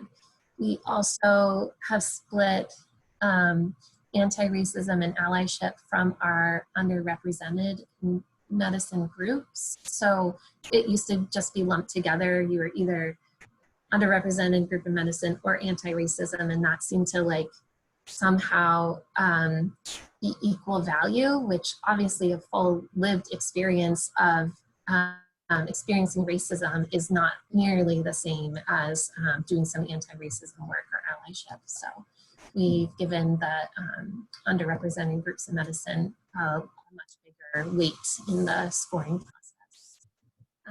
And then we used to have these personal attributes of personal strengths and resilience, and separate from family hardship and illness. And then the task force would constantly be debating, do we give them 2 points, like 1 point for each? They're resilient because they got through this really hard thing that they went through, like you know, an illness during medical school. That felt like double dipping. So we ended up consolidating that category into one. Like I said, our underrepresented groups in medicine is worth double points than the other categories within the holistic review because of the importance of that experience, that we want to make sure that it's valued. And then this is similar to the GME holistic review. That the overall value of the holistic review is about 40% of the possible points in their application assessment, which is actually more than it used to be. And so we did a little bit of juggling of the scoring system, which will be a little bit different this year. So talked a little bit about personal or family hardship or illness. I'm just going to kind of go through each category. So this one, for example, could be their grandmother was diagnosed with cancer during medical school, and they were really involved in the end of life decisions, and or were caregivers for their grandmother while they were also in school. It's that kind of thing. If their grandmother has cancer and she lives, you know, halfway around the world and they really don't have the involvement, that's not considered to meet the criteria for this category. It's about substantial impact that interrupted their education and their career trajectory. Another example that has come up is doing medical school on a cruise ship during the hurricane, and we have decided not to count that as meeting these criteria. It certainly is disruptive and a unique experience. However, we don't feel like it meets the criteria that we're looking for. First generation college student, that's about, they're the first people in their family to have graduated from an undergrad institution. So low socioeconomic state or from an underserved community. So if they experience poverty or vulnerability in their housing or food, they have to work multiple jobs, they receive state or federal services, lived paycheck to paycheck, attended a community college because of financial constraints, or are working to pay for school. Those are all things that we look for. And then also if they've spent significant time, not just like short-term lived in a poor neighborhood or chose to live in a neighborhood that has poor access to healthcare services or has underfunded schools, doesn't have safe places to play, and doesn't have nutritious food options. That would meet criteria as well. And then this one about anti-racism work or allyship. So this has to be significant work in advocating in these areas. So it's not like I participated in one Black Lives Matters rally. It's I am the chapter leader and I organized these events and it had this impact on, you know, this many people and, you know, that kind of thing. That's more in depth. Should I stop? It looks like Paul has raised his hand. I don't know how to get to Paul. I'm sorry. If you could put the questions in the chat, that would be great. So let's see, we have a couple. I think you should keep going and we'll come back. Okay. Great, sounds good. Okay, and then this other category of experience social inequalities, there's all these subcategories I'm going to go through. So underrepresented racial group in medicine. So let's get this out of the way. This comes from the self-identification on ERAS. So as with any of this, it's not a perfect system. If an applicant doesn't want to reveal this information about themselves, then we're not going to know about it. And that's just not perfect. So some applicants choose not to self-ID as being in a racial minority. And so we might miss them in that way. And if they do, then we can count it. And then we also give, so underrepresented racial groups are those specific ones that are listed here. But there's also, for us, an emphasis on matching our resident workforce to the community that we serve here in Worcester, which is very diverse. And so we actually count and give points in the holistic review for applicants who are from certain ethnic groups, including Arab, Vietnamese, Bhutanese, and Nepalese, or other Asian groups that are not well represented in medicine. So this refugee first generation immigrant category. So these are applicants who fled their home country due to persecution or war or violence. They were born in refugee camps, or they were born to families living in host communities and receiving international support through the UN. It can also be applicants who were born in a developing or global South country, or to parents who immigrated from such a country. And then the next category is gender identity and sexual identity. So gender identity means self-identifying as trans, genderqueer, gender fluid, non-binary. Sexual identity is self-IDing as gay, lesbian, bisexual, pansexual, queer, polyamorous, etc. Religion.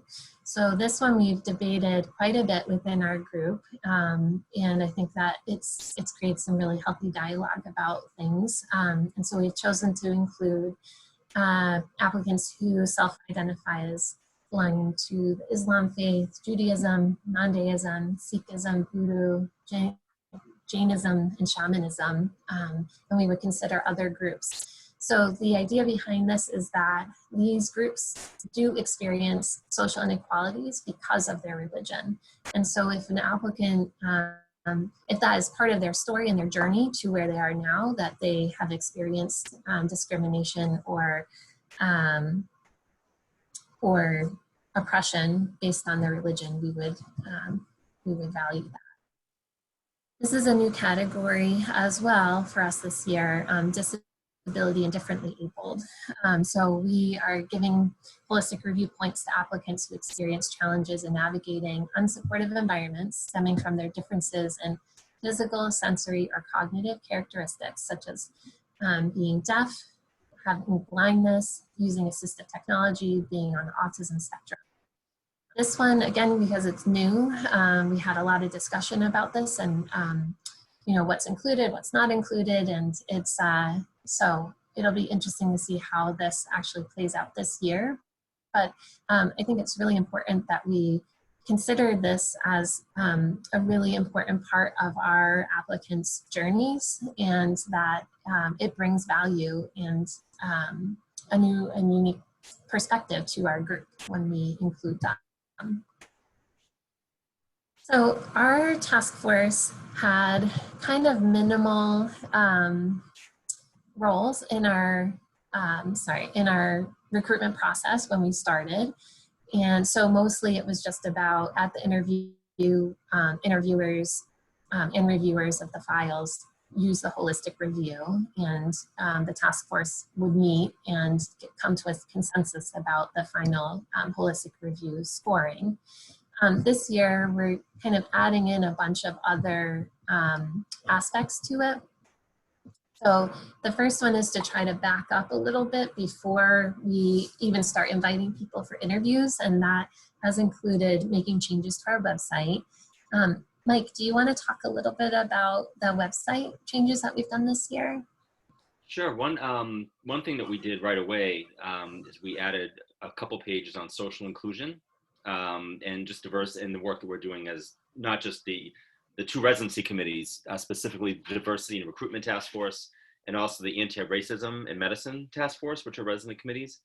So Jordan, our co-chair, PGY3, did a great job of gathering with Ginny, some great photos that really show off diversity in a matter of settings, for whether it's just gender diversity as well as ethnic diversity. And we kind of really added a lot more in terms of our photographs, and we've gained a lot of them and are sprinkling them now throughout our web pages, where we're still keeping the pictures of our residents and our learners, but taking greater care so that everyone looks a little bit more representative of the people who are here. And so it meant a couple of extra new web pages, and also going out of our way to make it a little bit more. Do you want, Jen, should I mention the Workers of Worcester? Do you want me to? Sure. Okay. On the front of in the next couple of days, there'll be on the front of our residency web site for Worcester, there'll be a description of the Workers in Worcester. It's a photography series, I guess you could say, by our former resident from last year, Anhua Jiang, and also Dr. Henry D. Rosario from Hanneman. Both photographer hobbyists, and they work together on this great, it's kind of something that they did on their own, and it features photographs of not just our faculty, but also just folks across the spectrum in Worcester and frontline workers, and really pays tribute to the first responders. It's a great, I don't know, Ginny, if you want to send the link, we can send the link along through the chat, just so people can see what it looks like, or do that afterwards. So that's being played up on our website. I just got some verbiage that from Ginny and from Jordan that with some pictures and captions that they wanted to include. So that's going to be up on our site shortly. And something that our interviewing applicants will also be seeing on special web pages that we're doing just for our interviewing applicants, which is great. So that's one. Those are two things that didn't exist last year that are immediately kind of coming on board this year. And with ERAS opening up on October 21st this year, later than it has in the past, the good news at least for our program is the the information will have been up there long before they come for the beginning of their interviews in November. Like it'll have been up on the site, and it'll be something they'll hear about during their interview days as well, and part of the presentations that we do. Thanks, Mike. So another aspect that we've added this year is that when Mike does the initial screen of our applications, that he'll use kind of a holistic review light. It's sort of like the PHQ-2 to the PHQ-9. So he's gonna look for using the social inequalities section of the holistic review when he initially looks over the files, and then that will kind of add another factor in who we decide to invite for interviews. As far as interviews themselves, we're making a few changes, which is a little bit controversial among our group, but we've come to some good agreement about how we're going to approach it this year. So I'm excited to try it out. Evidence does show that blinding interviews actually has a positive impact on the diverse actual acceptance of diverse applicants to your program. So we're going to try that. We have a faculty and a resident who review each file, and we have a faculty and resident who interviews each applicant. So we have 2 people who will see the file and 2 people who will not. So that'll be a little bit different. We're also doing some training about all these aspects of the holistic review. In the past, I would go to each health center and meet with the faculty and residents and do the presentation live. This year we're gonna do a video that they'll get to watch, and then they can ask questions about it. And then we're requiring all of our faculty and residents and our central residency staff to complete the GME recommended unconscious bias training. And then as part of the ranking process, we, like I said, we increased the value of the holistic review, focusing on weighting the social inequality section.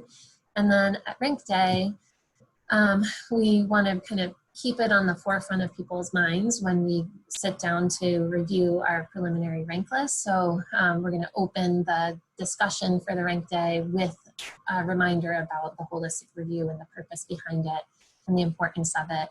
And then we'll reserve a few minutes at the end of the rank day to kind of take a step back from our rank list, look at it, and decide, is this where we want this to be? Are we meeting our goals of ranking diverse applicants highly enough that they could match with us if they chose to? Another piece about trying to tackle the interest before we start, inviting people for interviews is we're trying to get more connected to recruitment events so that we can be more connected to underrepresented students at UMass and elsewhere. So we've got a subcommittee of the task force working on this, and hopefully we'll be able to implement it a little bit more effectively next year.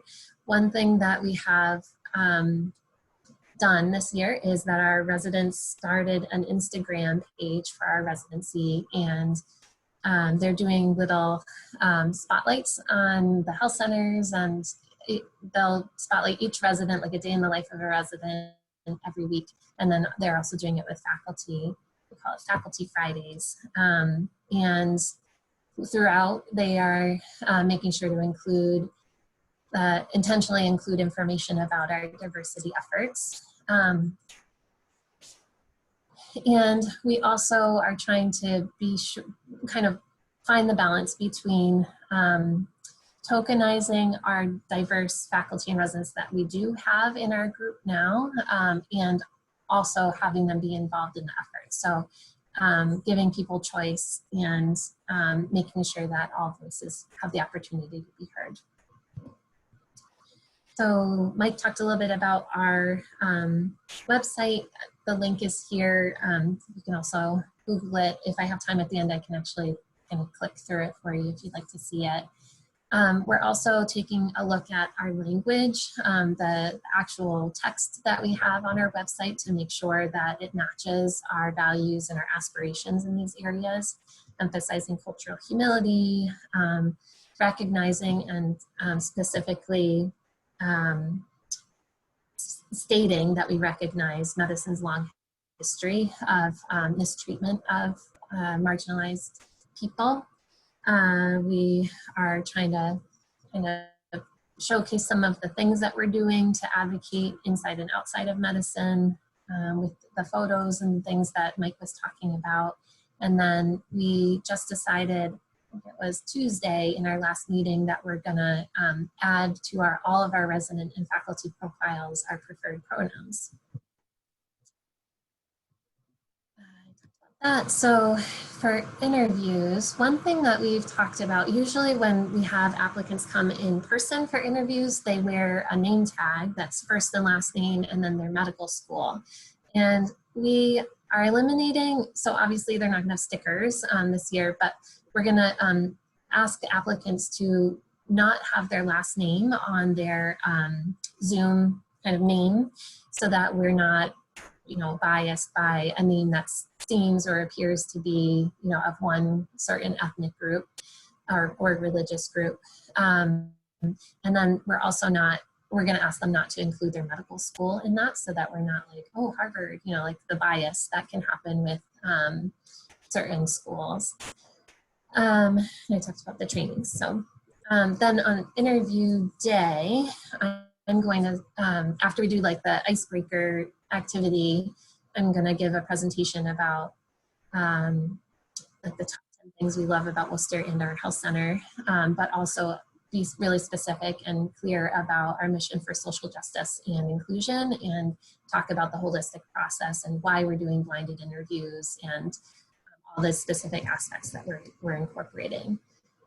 Some concern had come from faculty and residents about this blinding, and what about if there are gaps in their training or red flags, who's going to ask about those? Because usually interviewers go through the applications with a fine-tooth comb and find those things and make sure that they ask about them.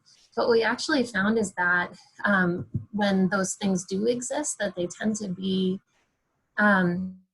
things that get brought up in every single interview. So they could be asked about it 3 times on the same day. And then that becomes, it's a bit of a detraction from all the other things that make that person an amazing applicant. So this way, obviously I won't be blinded to their files. And so it'll be my role to ask about those gaps and any red flags. We've talked about, we haven't come to a consensus quite yet about the exact standardized questions we're going to use, but again, there's some evidence for standardized questions being really effective in equitable recruitment processes. So some of our proposed ideas are to have a faculty member ask to describe a time when you observed a member of your medical team behave in a manner that was inconsistent with the values you feel medicine should represent. How might you respond if that situation were happening today? And then for a proposed resident question, talk about ways your identity and experiences have been important to the formation of your perspective on medicine and patient care. So once we come to a consensus about those questions, I'm happy to share with the group if you're interested. And then on rank day, like I said, we're gonna kind of frame it with the importance of the having a diverse group of residents, that we have the rank list reflect the holistic review points that each applicant got. And then we're also going to have, Mike always attends every rank day, so he'll be there, and probably Jordan, the other co-chair, will attend rank day meetings to help kind of bring that lens and make sure that we're not losing sight of it during our discussions. And then at the end, like I said, we'll take a pause to kind of step back from the rank list and decide if we're meeting our goals. So I just talked a lot. I think we have enough time to do some questions. Jenny, I'll just jump into on that last point to magnify that a bit with the rank days, is that all the work that, when this whole effort started 6 years ago by 2 of our former PGY3s, the history was because they had gone to rank day and they were both residents who were ethnic minorities, and they had seen that there were, they noticed that the rank, the the people who are ethnically diverse seem to be bunched toward the middle, while the top of the list was disproportionately Caucasian. And that's how this all started. So our feeling for having this last piece that we hadn't had, which is looking at the rank list at the end, and then deciding if it really should be submitted the way it's submitted, is designed to make sure that after all the work that we did and all the initiatives we took this year, that that we're accounting for the people that all the work that we did, that they should, like Jeannie said, be represented at the top portion of the list so that we can actually match with them. And if we just submit the lists that we've submitted in the past, which may not have been as balanced at the end after all the work that we did at the beginning part, we could end up undermining our efforts. So this last piece is going to be instructive for us all this year because it's the first time we're trying it, and we want to really make sure that the list as it goes in will result in some real change for us. Well, we've had a very robust chat while you were talking, but I just want to go to the Q&A first because I think this one really relates to the last, to the end conversation. And Ginny, that was just a magnificent talk. It just was so chock full of really, really important and heartfelt information. So thank you. So a comment that came right at the end of the last session was, I do think it's important to acknowledge the additional stress and anxiety posed on our students of color, especially our Black students. The recent racial violence is undoubtedly affecting the performance of our trainees of color. So I think, you know, we would all agree that that's true, I think. Absolutely. Can I say So, something? yeah. One thing that we've been doing is we've been having just kind of open discussion forums for our residents. Anybody who wants to participate can. And it was, as far as faculty, it was me and one of our behavioral health faculty. And that's actually how, so a bunch of residents joined and they wanted to just kind of vent about the George Floyd incident and all the things coming up all at the same time in the context of the pandemic as well. And then they wanted to do it again, and so we did. And then that sparked this anti-racism and social inequalities task force that we now have that we're tackling our curriculum. So it was a really productive way, I think, of making residents feel heard and giving them an outlet for that energy. So I'm really excited about that. Okay, so I'm just going to flip through. Most of these are really comments, and what Bina usually sends out the chat after with the link. So, you know, a transcript of the chat, but any open-ended question should be tested to see if it truly produces the results that encourages the applicant to talk about diversity in their life. And I think the key paradigm shift is valuing diversity, not a stigma. Diversity characteristics bring tremendous value to all programs. If people can see their own image on the site, it makes them feel welcome, but we should make sure that people for the community approve of those images. We did that using the LGBT PFAC, which is the patient, I think, Patient Advisory Council, to approve LGBT inclusive images.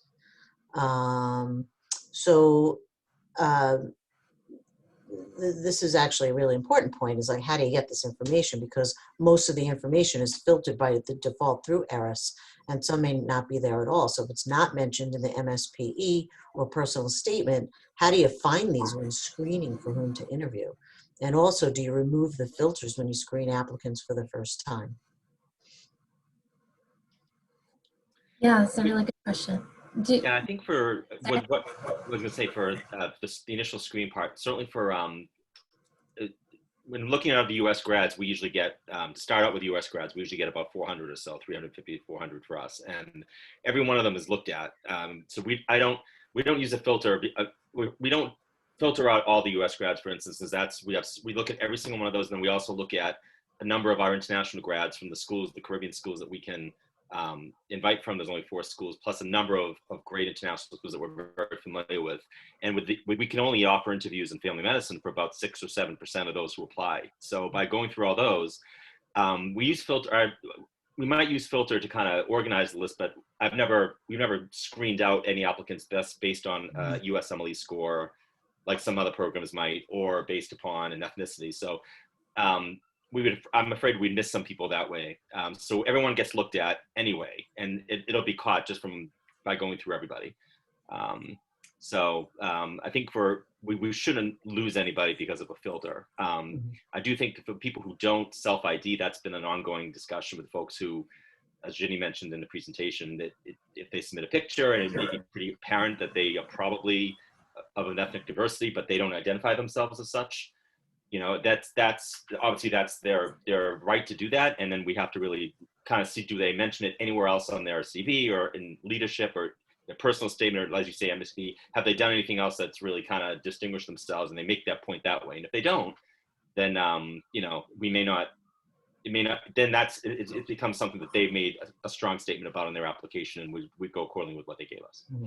Yeah. We So did discuss our, the irony of only relying on self-identification for people of color, because if they don't choose to self-ID as African American, but they, you know, appear to be Black, do we really not give them the point for that? And that feels like, you know, in all the other circumstances in our society, you know, a judgment based on physical appearance is done all the time, and that's how, you know, we have race. That's the social construct. And so we've actually decided that we don't, because it benefits them to actually give them the points for being a person of color, we are actually gonna go ahead and take, even if they don't self-ID. And we hope that the changes we made to the website about social equity and inclusion and the stuff that's now on there that hadn't appeared there will give someone maybe a little more comfort to do that, to know that it's something that's a mission for us.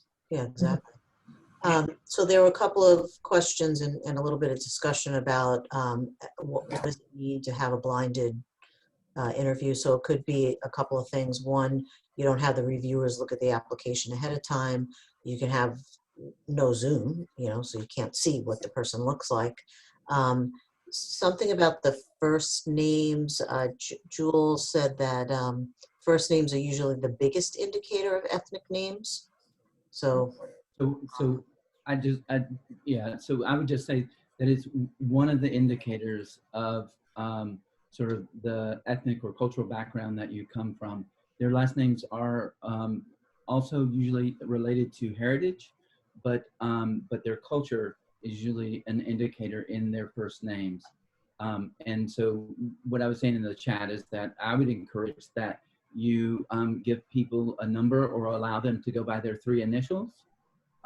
You know, something like that would be acceptable. I mean, especially if it's like their 3 initials, and you know, then you would not have the issue of, you know, whether or not, you know, it's you know, an ethnic sounding first name as well. You know, Right. in especially in rural areas, they make up names. In other cultures, they make up names, first names, and so you know, that's a real you know, that's a real indicator. And so a number or initials really probably would work just fine, unless you have more than one person with the same initials. And you can just do, you know, their initial number 1, their initials number 2. I mean, but just so that you don't have the first name or the last name, I think would be important. Right.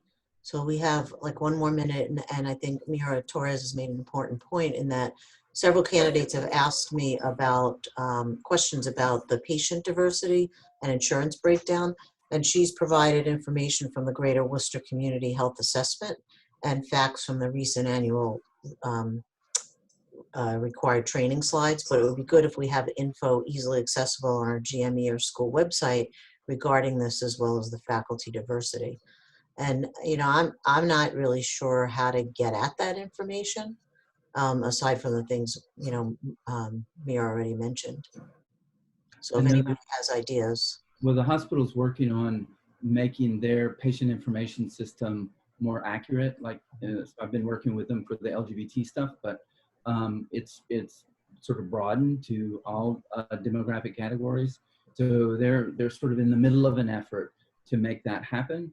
But usually what we go by is talk about, so our Worcester Public Schools is very open about their diversity. And usually if you quote, the diversity of the schools, there's an indication that that would be the diversity of our community and our hospital population. Okay, that's good to know. Great. Well, thank you for a very rich discussion and for prompting all of us to think more deeply about these issues. So last but not least, Heather, and we still have a lot of participants. We haven't had a lot of drop-off, so that's good. So Heather's going to talk to us about upstander training and maybe a little bit about Drive, I suspect. So thank you, Heather. No problem. Can folks see my screen? Yes, we can. Okay. So thank you, everybody. I am happy to be invited to join y'all today. I was asked to talk about bystander and upstander trainings. And I just want to recognize to start that we've been on this Zoom call for 2 hours. And so the title of my talk is Stand Up, and I didn't mean it this way when I wrote it, but I think everybody should stand up and just stretch for a minute. And I wonder if maybe we should take a 2-minute break for folks to just sort of shake off the sitting before we move on to the next piece of this very long session. Do folks, or is anyone else with me, want to just give us 1 minute to stretch and breathe, and then we'll start up at 3:02. So I don't know if you've got stretches you do at your desk. I've been just I'm stretching in my encouraging office, folks walking to around a stand little up. bit. Okay, so let's give folks 1 second to stand up and shake it out a little bit. This is a difficult conversation to have. We've been diving in deeply to some really interesting topics, and I'm hoping to continue that conversation with you all now. So I'm going to start with my disclosure slide. I don't have any conflicts of interest to disclose, but I do want to make sure that folks recognize our intent in this session is to promote inclusive learning. I want to acknowledge up front the problematic nature of participation in an all-white panel for a retreat whose subject is diversity. I think this shows an institutional weakness that we're all working hard to correct, but I think it should be acknowledged up front. I am happy to see some of my colleagues of color in the participant list and encourage folks to chime in and share, because I think best practice is definitely to have a multiracial set of trainers, and I'm sorry that we did not have that available for you all today. In addition, I am the project manager for the Drive initiative these days, and we'll be learning a little bit more about that, but one thing I'll tell you up front is that if you're in any kind of educational situation at UMass and you identify opportunities where we could be doing a better job of addressing bias or improving representation in the course content or in our instructional delivery, we encourage you to share that feedback with us. And so we're encouraging course leaders to use this disclosure slide when they give presentations to make sure that everyone's aware that we have this mechanism now. And we're encouraging folks to give feedback either to the course faculty or leaders if you feel comfortable, or you can send your feedback to the Drive committee at our Drive email address, which is drive@umassmed.edu. I'm the one who sees those emails. And then we can take those pieces of feedback and de-identify them and use them in group settings to help make sure that all of our faculty are working to address the concerns identified by our learners. Today, we've already heard an awful lot, and I'm not going to expect you to pick up a lot of deep concepts from my talk at this point, but by the end of this session, I'm hoping that you'll be able to better select from a range of responses to problematic situations. Some of this really echoes what we've learned from Jules earlier in the day, and so we'll probably skim through some of that. We'll also consider bias in the context of teaching and learning. And really, I'm focusing mostly on helping you locate and utilize resources for self-directed deeper learning and for working towards systems change. I've been doing anti-racism work now for about 7 years. And I would say that one of the most impactful statements for me happened during an Undoing Racism training, where the trainer said to us, if every single person does every single thing they can think of every single day to stop racism, then maybe we'll start to get somewhere. I've really taken that to heart. Instead of just looking for other people doing things that I could maybe help with, I've really tried to push my sphere of influence as far as possible and share what I've learned as much as I can. And I'm happy to see how many other folks in the institution are doing the same these days. So I'm going to review quickly a number of different intervention models. I was asked to come in and give folks some sense of the bystander training programs that are popping up around the community these days. And so I'm going to go through several of those and then kind of go further, a little bit further than I think some of the bystander models do, just to give you a sense of what's out there that you might want to use in your own programs going forward. So the bystander model is about accepting personal responsibility for a situation when you're standing next to it and intervening to ensure the well-being and safety of others. Active bystander training is very similar, but it seeks to interrupt harm doing and generate positive actions by others. From there, we're kind of going to move to the upstander model, which is folks who have chosen to make a difference in the world by speaking out against injustice and creating positive change. You'll see that all of these are very similar, but take slightly different angles, which I think influences the way that folks pick up the learning and are able to incorporate it and identify it with it themselves. I'll also touch on cultural humility training and then move to anti-racism work and see how far we get before we run out of time. So bystander training was developed primarily for college audiences, and it was designed to reduce rape and drunk driving in binge drinking party situations. And so that was the problem they were trying to solve when the more popular bystander training model developed. And so they work on this model of 4 Ds, that they encourage folks to be direct and directly confront a situation if they see someone at risk of being harmed, ask if everything's okay or say that you're uncomfortable. You'll see these echo some of Jules' erase model points. They talk about distracting a person, which is really a very effective technique when folks are drunk. Delegating, if looking for people to back you up if you need to intervene, create a shared sense of responsibility for the situation, and then delay and how to follow up afterwards and ask if folks are okay.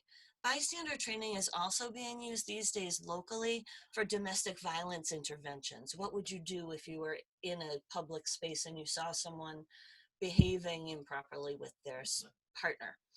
And so if folks are interested in learning more about that, and I have a slide with all these resources at the end and I can send it to folks in an email, the Central Mass YWCA is actually holding a free public training on bystander interventions in domestic violence situations on October 15th at 6:30. Oh, and I took that from the Rochester Institute of Technology. They do a lot of work around this rape and drunk driving reduction of harm in those situations. Active bystander training is something that you can have brought into your program for a half-a-day training. They do a really nice job, and they talk about interrupting harm doing and generating positive actions. They take a slightly different approach than the first bystander training I talked about. And these were developed in response to bullying and hate speech. So they do get into the different forms of oppression and the different kinds of hate speech, but really it's mostly centered around bullying. There's not a lot of talk about actual racism and oppression at the structural level when it comes to these bystander trainings. They're really more about the personally mediated, what do you do when you're in a situation and something's going wrong? And so Quabbin Mediation offers these really nice trainings that emphasize that being an active bystander doesn't mean you have to take aggression against the harm doer. Often it's stepping in and talking to the person who's the target of the trouble and trying to distract in some ways. The key language that they use and the concepts are about bystanders who are in a position to help becoming active bystanders who act to stop harm, as opposed to passive or negative bystanders who might ignore it or walk away or join in and cheer for the fight. They talk about targets being the recipients of harm, but also really take a lot of time in thinking with people more deeply and reflecting on the times in which we are the harm doers, and recognizing that there are often times when we're in the harm doer role. And so by identifying with the folks in that role, it makes it sometimes easier to respond as a bystander, or more effective to respond as a bystander. So then there's the active bystander literature. It continues. There are more strategies that different groups have come up with to help you intervene in the moment. And so I thought I would take a few minutes to review some of those with you, just so you know where to look if you are looking to bring more bystander training into your own programs. And you'll see that they're very similar in the way that they're set up. And again, often echo what Jules has already shared with you today in his ERACE model. You know, at MIT, they encourage you to point to the elephant in the room as you interrupt a behavior, or to publicly support a person who's the target of negative behavior. Again, careful with the humor, encouraging dialogue, and trying to calm people's strong feelings. At Kent State, they recommend that their bystanders be aware of the surroundings. Be sure that a problem is interpreted as a problem. Do we recognize that this is even a situation in which someone needs help? And that's a step that some programs focus on more than others. I'll get back to that a little bit later. They want to make sure that folks feel responsible to act. And they talk a lot about the, there's a known fact that the more bystanders there are, the less likely any one of them is to do something. If responsibility is diffused among many people and nobody's really sure whose job it is to stand up and say something, the less likely anyone is to stand up and say something. And so some of these active bystander trainings, and something I certainly can't do justice to reviewing a whole bunch of them in 1 hour, but if you have a whole afternoon to spend on taking a really deep dive into one of these active bystander trainings, you'll find that that's what they spend their time on. That really can be helpful for folks who haven't spent a lot of time thinking about racial identity and bias and their role in these situations. So I think the bystander and active bystander trainings, to me, really show us how our definition of the problem shapes our response, right? And so when we're thinking about interpersonal interactions and problems in those areas, we often end up in bystander training. But how do we correct for a bias if we don't even know what biases we have? This is a question that we hear often in this kind of training. And so here I would recommend a training in cultural humility. And we've got some community partners out in Springfield at the Women of Color Health Equity Collective who do a really excellent job of cultural humility training. I was fortunate enough to go through this training last year. It's a 10-hour training program where participants learn about the importance of really engaging in that lifelong process of critical self-reflection and self-critique, and redressing the power imbalances in the patient-provider dynamic. It's a really important thing that doesn't get talked about specifically very often, but this group really dives into that power imbalance and thinking about how we develop partnerships with communities and how we advocate for and maintain institutional accountability. And so it takes us out of just that personally mediated realm to the other levels of racism, so that we're addressing the structural and we're addressing the individual, the internalized racism, right? And so a lot of this critical self-reflection is necessary for us to understand where we've internalized oppression or supremacy and the ways in which that plays out in our actions that we might not really be aware of on our own. So their deeper learning objectives are really interesting. And I'm diving into this with you today because I feel like I'm doing an advertisement, and in a way I am. I really do promote this training as a good one. And there's a 10-hour online training series that they're starting right now. So if you are interested in taking this deeper dive, you can, I've got their website at the end of the slide set so you can see that. But they really have folks investigate the influence of power and privilege and their own history on their relationships that they are forming with their clients and colleagues, helping them identify their personal beliefs and values that influence their behaviors when they're working with clients and colleagues from other backgrounds. They give you tools to practice this principle they have of client as expert, which is really just a wonderful way to bring us back to humility and to practice respectful and curious inquiry about different people's and communities' points of views, values, and life experiences, reminding us to always listen as if the speaker is wise. You'll practice strategies to address power dynamics and integrate those strategies into your organizational structures, policies, and activities.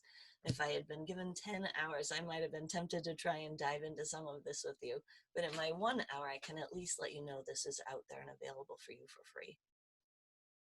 So at this point, putting together this presentation, I really started to question, what are we trying to accomplish? I knew that Jules was already going to spend an hour on implicit bias, and that then we would be diving into something that was really specific and useful for you as program directors in residency programs.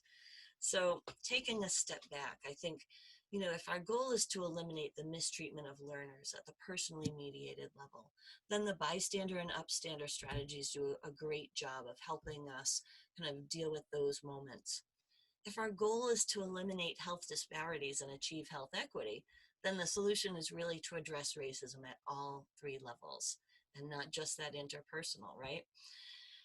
If our goal is to reduce bias and racism among the next generation of providers as educators, which is what brings us together today, then our solution is to improve representation, inclusion, and critical reflection in our teaching and in all of our educational environments. So what is this health equity that we're trying to achieve? It's the assurance of all the conditions for optimal health for all people, and you've probably seen that before. Kamara Jones, my hero, says that to achieve health equity requires that we value all people and populations equally. Easier said than done. We have to recognize and rectify historical injustices, and we need to provide resources according to need. And health disparities can't be eliminated until health equity is achieved. All right, so some of the things that we need to know if we're going to have any forward movement in this area. We need to know that racism exists, that it's a system with identifiable points of intervention, that it saps the strength of society, and that we can do something about it. As Kamara Jones said at the Mass Public Health Association breakfast last month, naming racism is an increasingly courageous act, even more so now that the White House is thinking that we maybe don't even need any kind of anti-racism training, right? And so this increasingly courageous act becomes even more important in all of the environments in which we learn and teach. So you've seen the definition of racism from Kamara Jones, which with a couple of carriage returns becomes poetry. But I'm going to give you Kamara Jones' next lesson. Like many folks, if you aren't familiar with Kamara Jones and you haven't already watched her 20-minute TED Talk with the 4 different metaphors that she uses to teach about racism, I really highly recommend it. I make people watch it all the time. And so going from those metaphors that folks are starting to use to learn about racism, she's also identified 7 value targets that need to be addressed. And I think it's really interesting after listening to Ginny's talk to think about how these value targets are being addressed through the changes to holistic review. And I think we've hit on several of these, and it's an interesting lens through which to view the work that we're doing, right? And so Kamara Jones talks about some of these values that American society seems to have taken on that really make racism much worse. And those include individualism, the narrow focus on the individual, our ahistorical stance that we don't look at the history of how things got to be the way that they are. And it appears that resources are distributed the way that they are through happenstance and rather than through manipulation of power and resources. There's an endorsement of the myth of meritocracy. Even though we're actually all operating on an uneven playing field, we act as though we all have equal opportunity. There's the sense that we're playing in a zero-sum game, that if one person gains, then someone else must lose. And it masks the costs of inequity, Camara Jones talks about someone saying, well, I don't want you at the potluck supper because you're going to eat all the food that I brought, without recognizing that other folks are bringing food to the potluck as well. There's a disregard for children and the planet that really goes against the Native American traditions of thinking 7 generations forward. It goes against African traditions and many indigenous groups who ask, you know, the first question that you're supposed to ask folks is, how are the children? And the answer should be, all the children are well. If we're not thinking about our children and the planet and future generations, then we're missing out on values that are really important and bring value and respect to other approaches to the world. There's a myth of American exceptionalism, that there's nothing we can learn from other people at this point, and we've seen how much good that does us with COVID, right? And then there's white supremacist ideology. There's a hierarchy in America with white at the top and a dehumanization of people of color. There's a fear of the browning of America. And these are all really serious, big issues that need to be grappled with and discussed in a lot of different settings, including ours. And so I'm happy that I had a chance today to bring these at least to the table and ask folks to think a little bit about them. And I encourage you to look for Camara Jones anywhere to hear more, because she's really been, I was surprised because I feel like this is her new material, but if you go back, she's been sharing these value targets since 2012. They haven't changed. It's still a need, and it's really important for us to all start to get on this page with her. Our institution has decided this week, we've announced that we're going to have a campus read for 2020, and the book we're all going to be reading is How to Be an Anti-Racist by Ibram X. Kendi. It's a 2019 book that has a lot of really important and deep lessons in it. I'm looking forward to rereading it, and I hope that you all enjoy reading it and join us for the conversations on campus around it. But I thought I would give you a little sneak peek with Ibram X. Kendi's summary of some of the ways that we can become anti-racist. I think just to take a minute to read through them helps us get a head start on our campus read. That we need to admit racial inequity as a problem of bad policy and not bad people.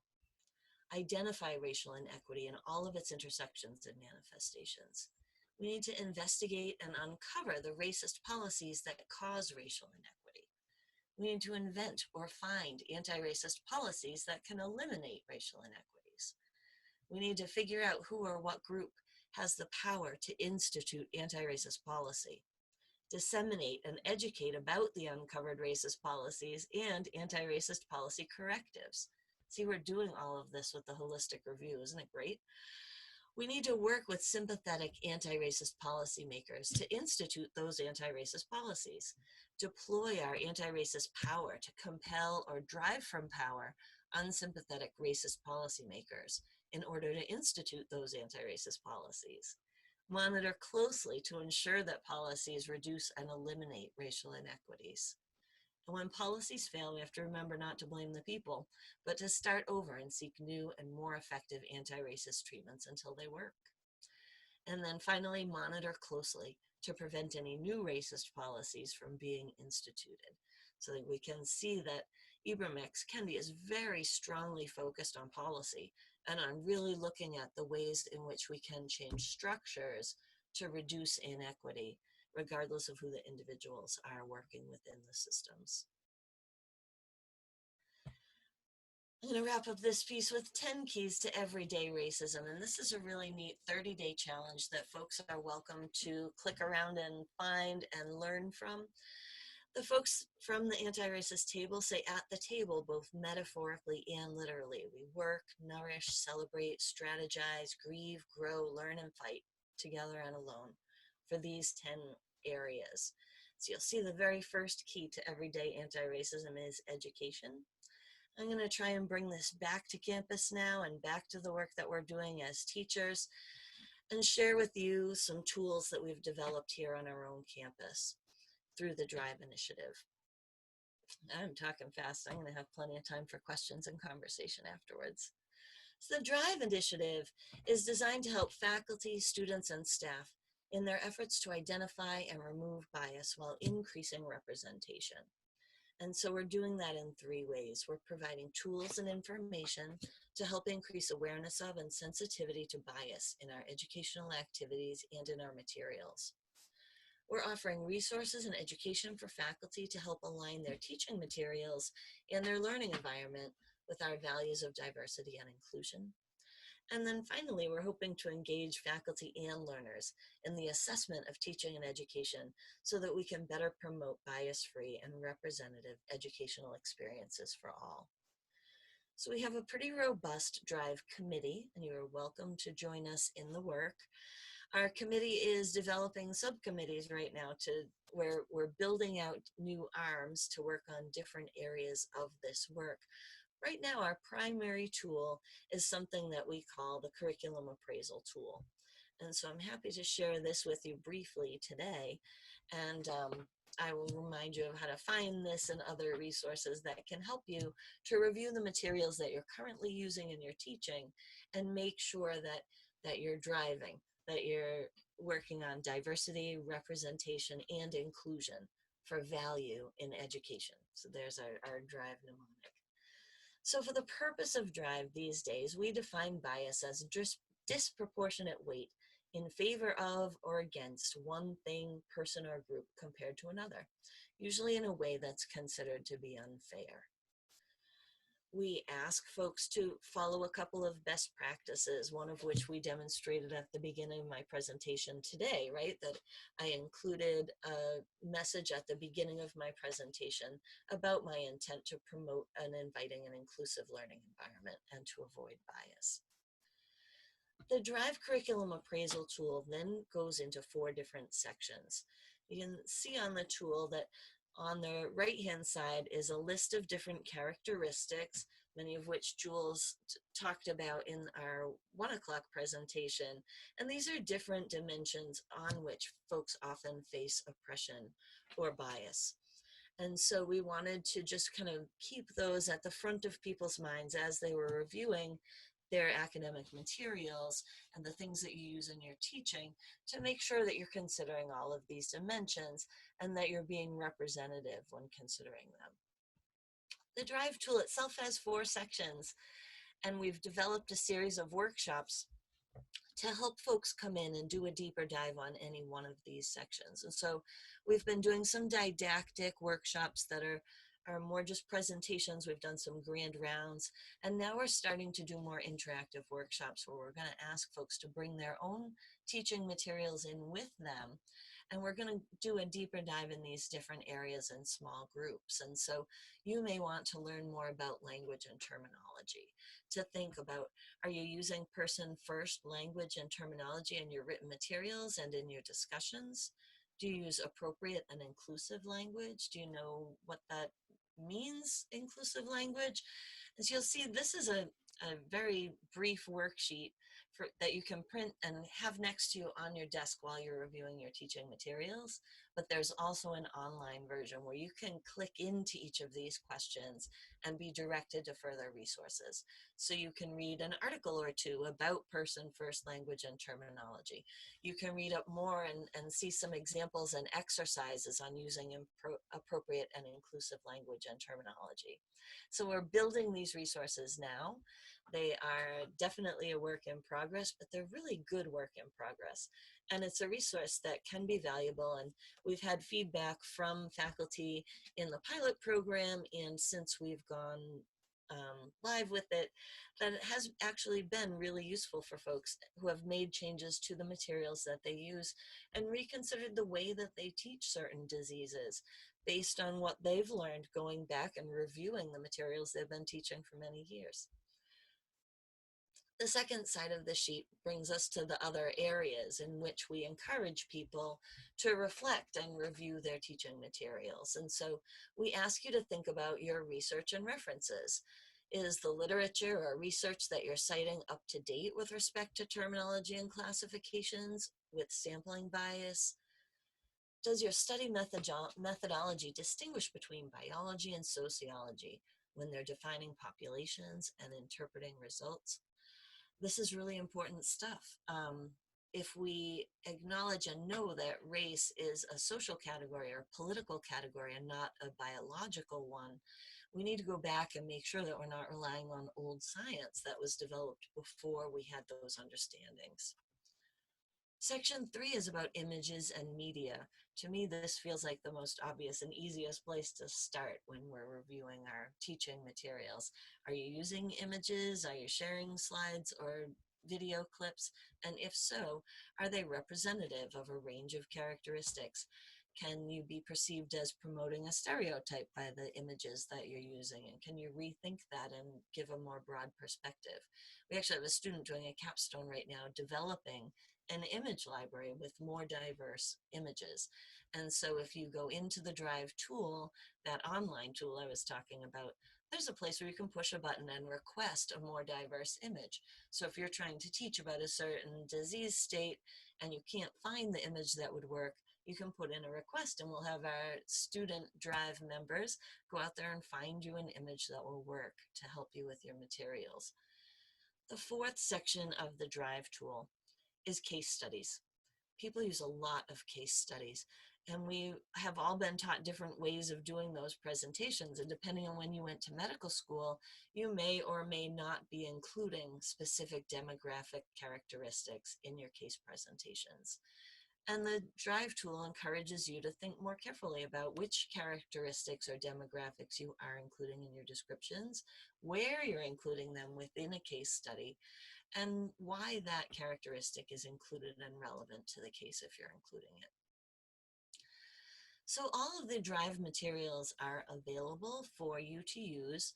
You can find them easily just by Googling UMass Med Drive Diversity. They also can be found on the OUME website under initiatives and in the diversity office. Under diversity and inclusion, there's a tab for initiatives, and Drive is the first initiative listed under the diversity page.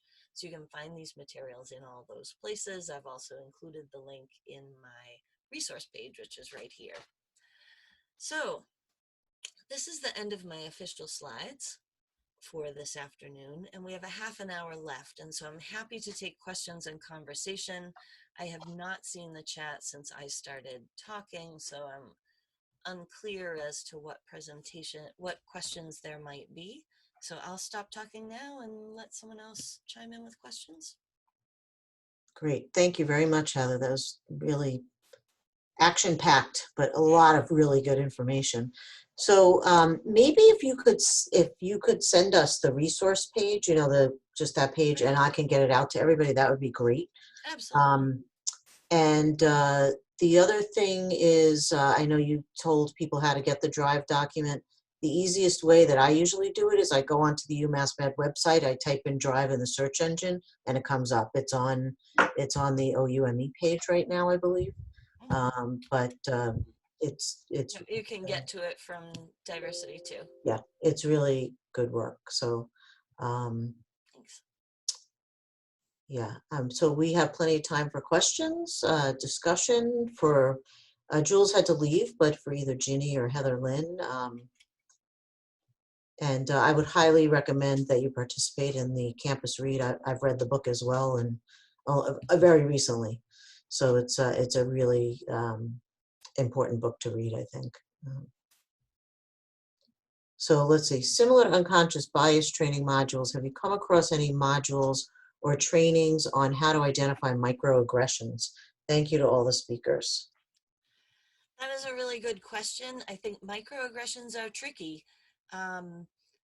If you are lucky, you have folks who can be accountability partners for you, who will tell you if you're saying things that are microaggressions. Otherwise, often you just have to watch for reactions from folks.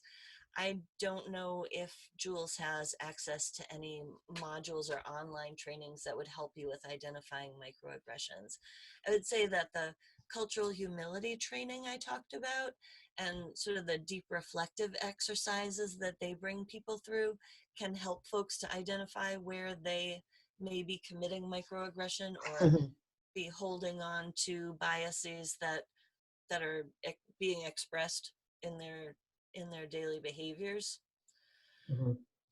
Yeah, I know that the school is in the process of putting together some online training that we're all going to be required to do. And I don't know, I haven't seen it yet, so I don't know if microaggression is part of it. Hopefully it is, so that at least people know what it is and know what to look for and can try to start to, make sure you yourself are not doing it. But, I think if you talk to our residents, they can certainly educate you on what microaggressions are, because a lot of them have been the victims of microaggression and probably at the hands of some of us. So, not willingly, obviously, but I think, it happens. And, it's simple things. I mean, I know I've done it. And like with the dean and I were talking about this a while back. And, it's like if a host of a meeting, would introduce Ginny as Ginny Van Dyne, but would introduce, a male doctor as Dr. So-and-so, that could be considered a microaggression. So it's, sometimes like not real obvious things that are, so blatant that's why I think that's why they're called microaggressions. But they still can be harmful to an individual. So somebody's asking about sending the campus book club again. There was a whole communication from UMMS Communications that came out with a lot of different conversations that are going to happen. But the book is How to Be an Anti-Racist. And if you, you should be getting the emails from the UMMS Communications group, because it goes to all faculty, including dual docs. And I think there's even a way to get the book for free, either an e-edition or a hard copy. So, but Lou, if you need it, just email me directly, and I'll try to forward the information to you. Have to dig it up. I do want to second your comment about asking the learners to help us recognize microaggressions. There's definitely more expertise among the learners than there is among faculty on these topic areas, and it's a nice way to encourage residents to show leadership, to encourage them to let you know when they see those things that you're actively trying to improve, and to understand that really opens the door for learners to feel more comfortable sharing when they've felt uncomfortable if you said something. I know it takes a big leap of faith and bravery to say something to someone who's your supervisor, but if you know that that's a door that's open and it will be appreciated, it goes a long way. Yeah, I think that's very true. And we know that because of the power differential and the fear of retaliation, that learners will almost never speak up to an attending. And so that's why I think it's important for all of us to consider ourselves, upstanders. And if we hear something or see something, we had an episode, I think it was last year, and I think it was a medical student, it might have been a first-year resident, who a patient made a really inappropriate, comment that was of a sexual nature, and the attending did nothing. And she went to, I think it was a student, because she went to her learning community mentor, who then went back, even though they weren't involved in the patient's care, and talked to that patient. So I think it's really important for our learners at every level for, to have us be their advocates. I mean, I face this a lot at the VA because, it's a male-dominated group has some racial biases. And, I've had to say to them, we don't call her my girl fellow, or my girl resident. So, it's often things like that most people don't want to speak up about, because they feel like it's a harmless comment from an elderly gentleman, but, it's still hurtful to the individual. Or I get a lot of racial comments there as well for, especially for brown residents. And it's important to nip it in the bud, because if you don't say something to the harmless comment, then the next time the comment could be even worse. Yeah, exactly. It sets a precedent. Yeah. So I'm not seeing any other comments in the chat. So at this point, I think we can close. I would like to make sure that people do the evaluation. Bina put the link in the chat, and we'll also send an email out, because we usually get very valuable feedback, not only about the session today, but also suggestions for future future retreats, because usually I'm kind of racking my brain to kind of put something together. But again, I'd like to really thank our speakers for a very rich discussion today and for opening our minds. So we have another comment. Those are 3 great talks. Thank you. So, and we had about 60 people on the call, which I think is great. We did record it because, since we planned last minute, a lot of clinicians couldn't cancel their clinics, but we wanted our teaching faculty to be able to participate in this. So Bina will send out the link and the chat transcript. Thank you. Thanks, everyone. Thanks. Have a great weekend.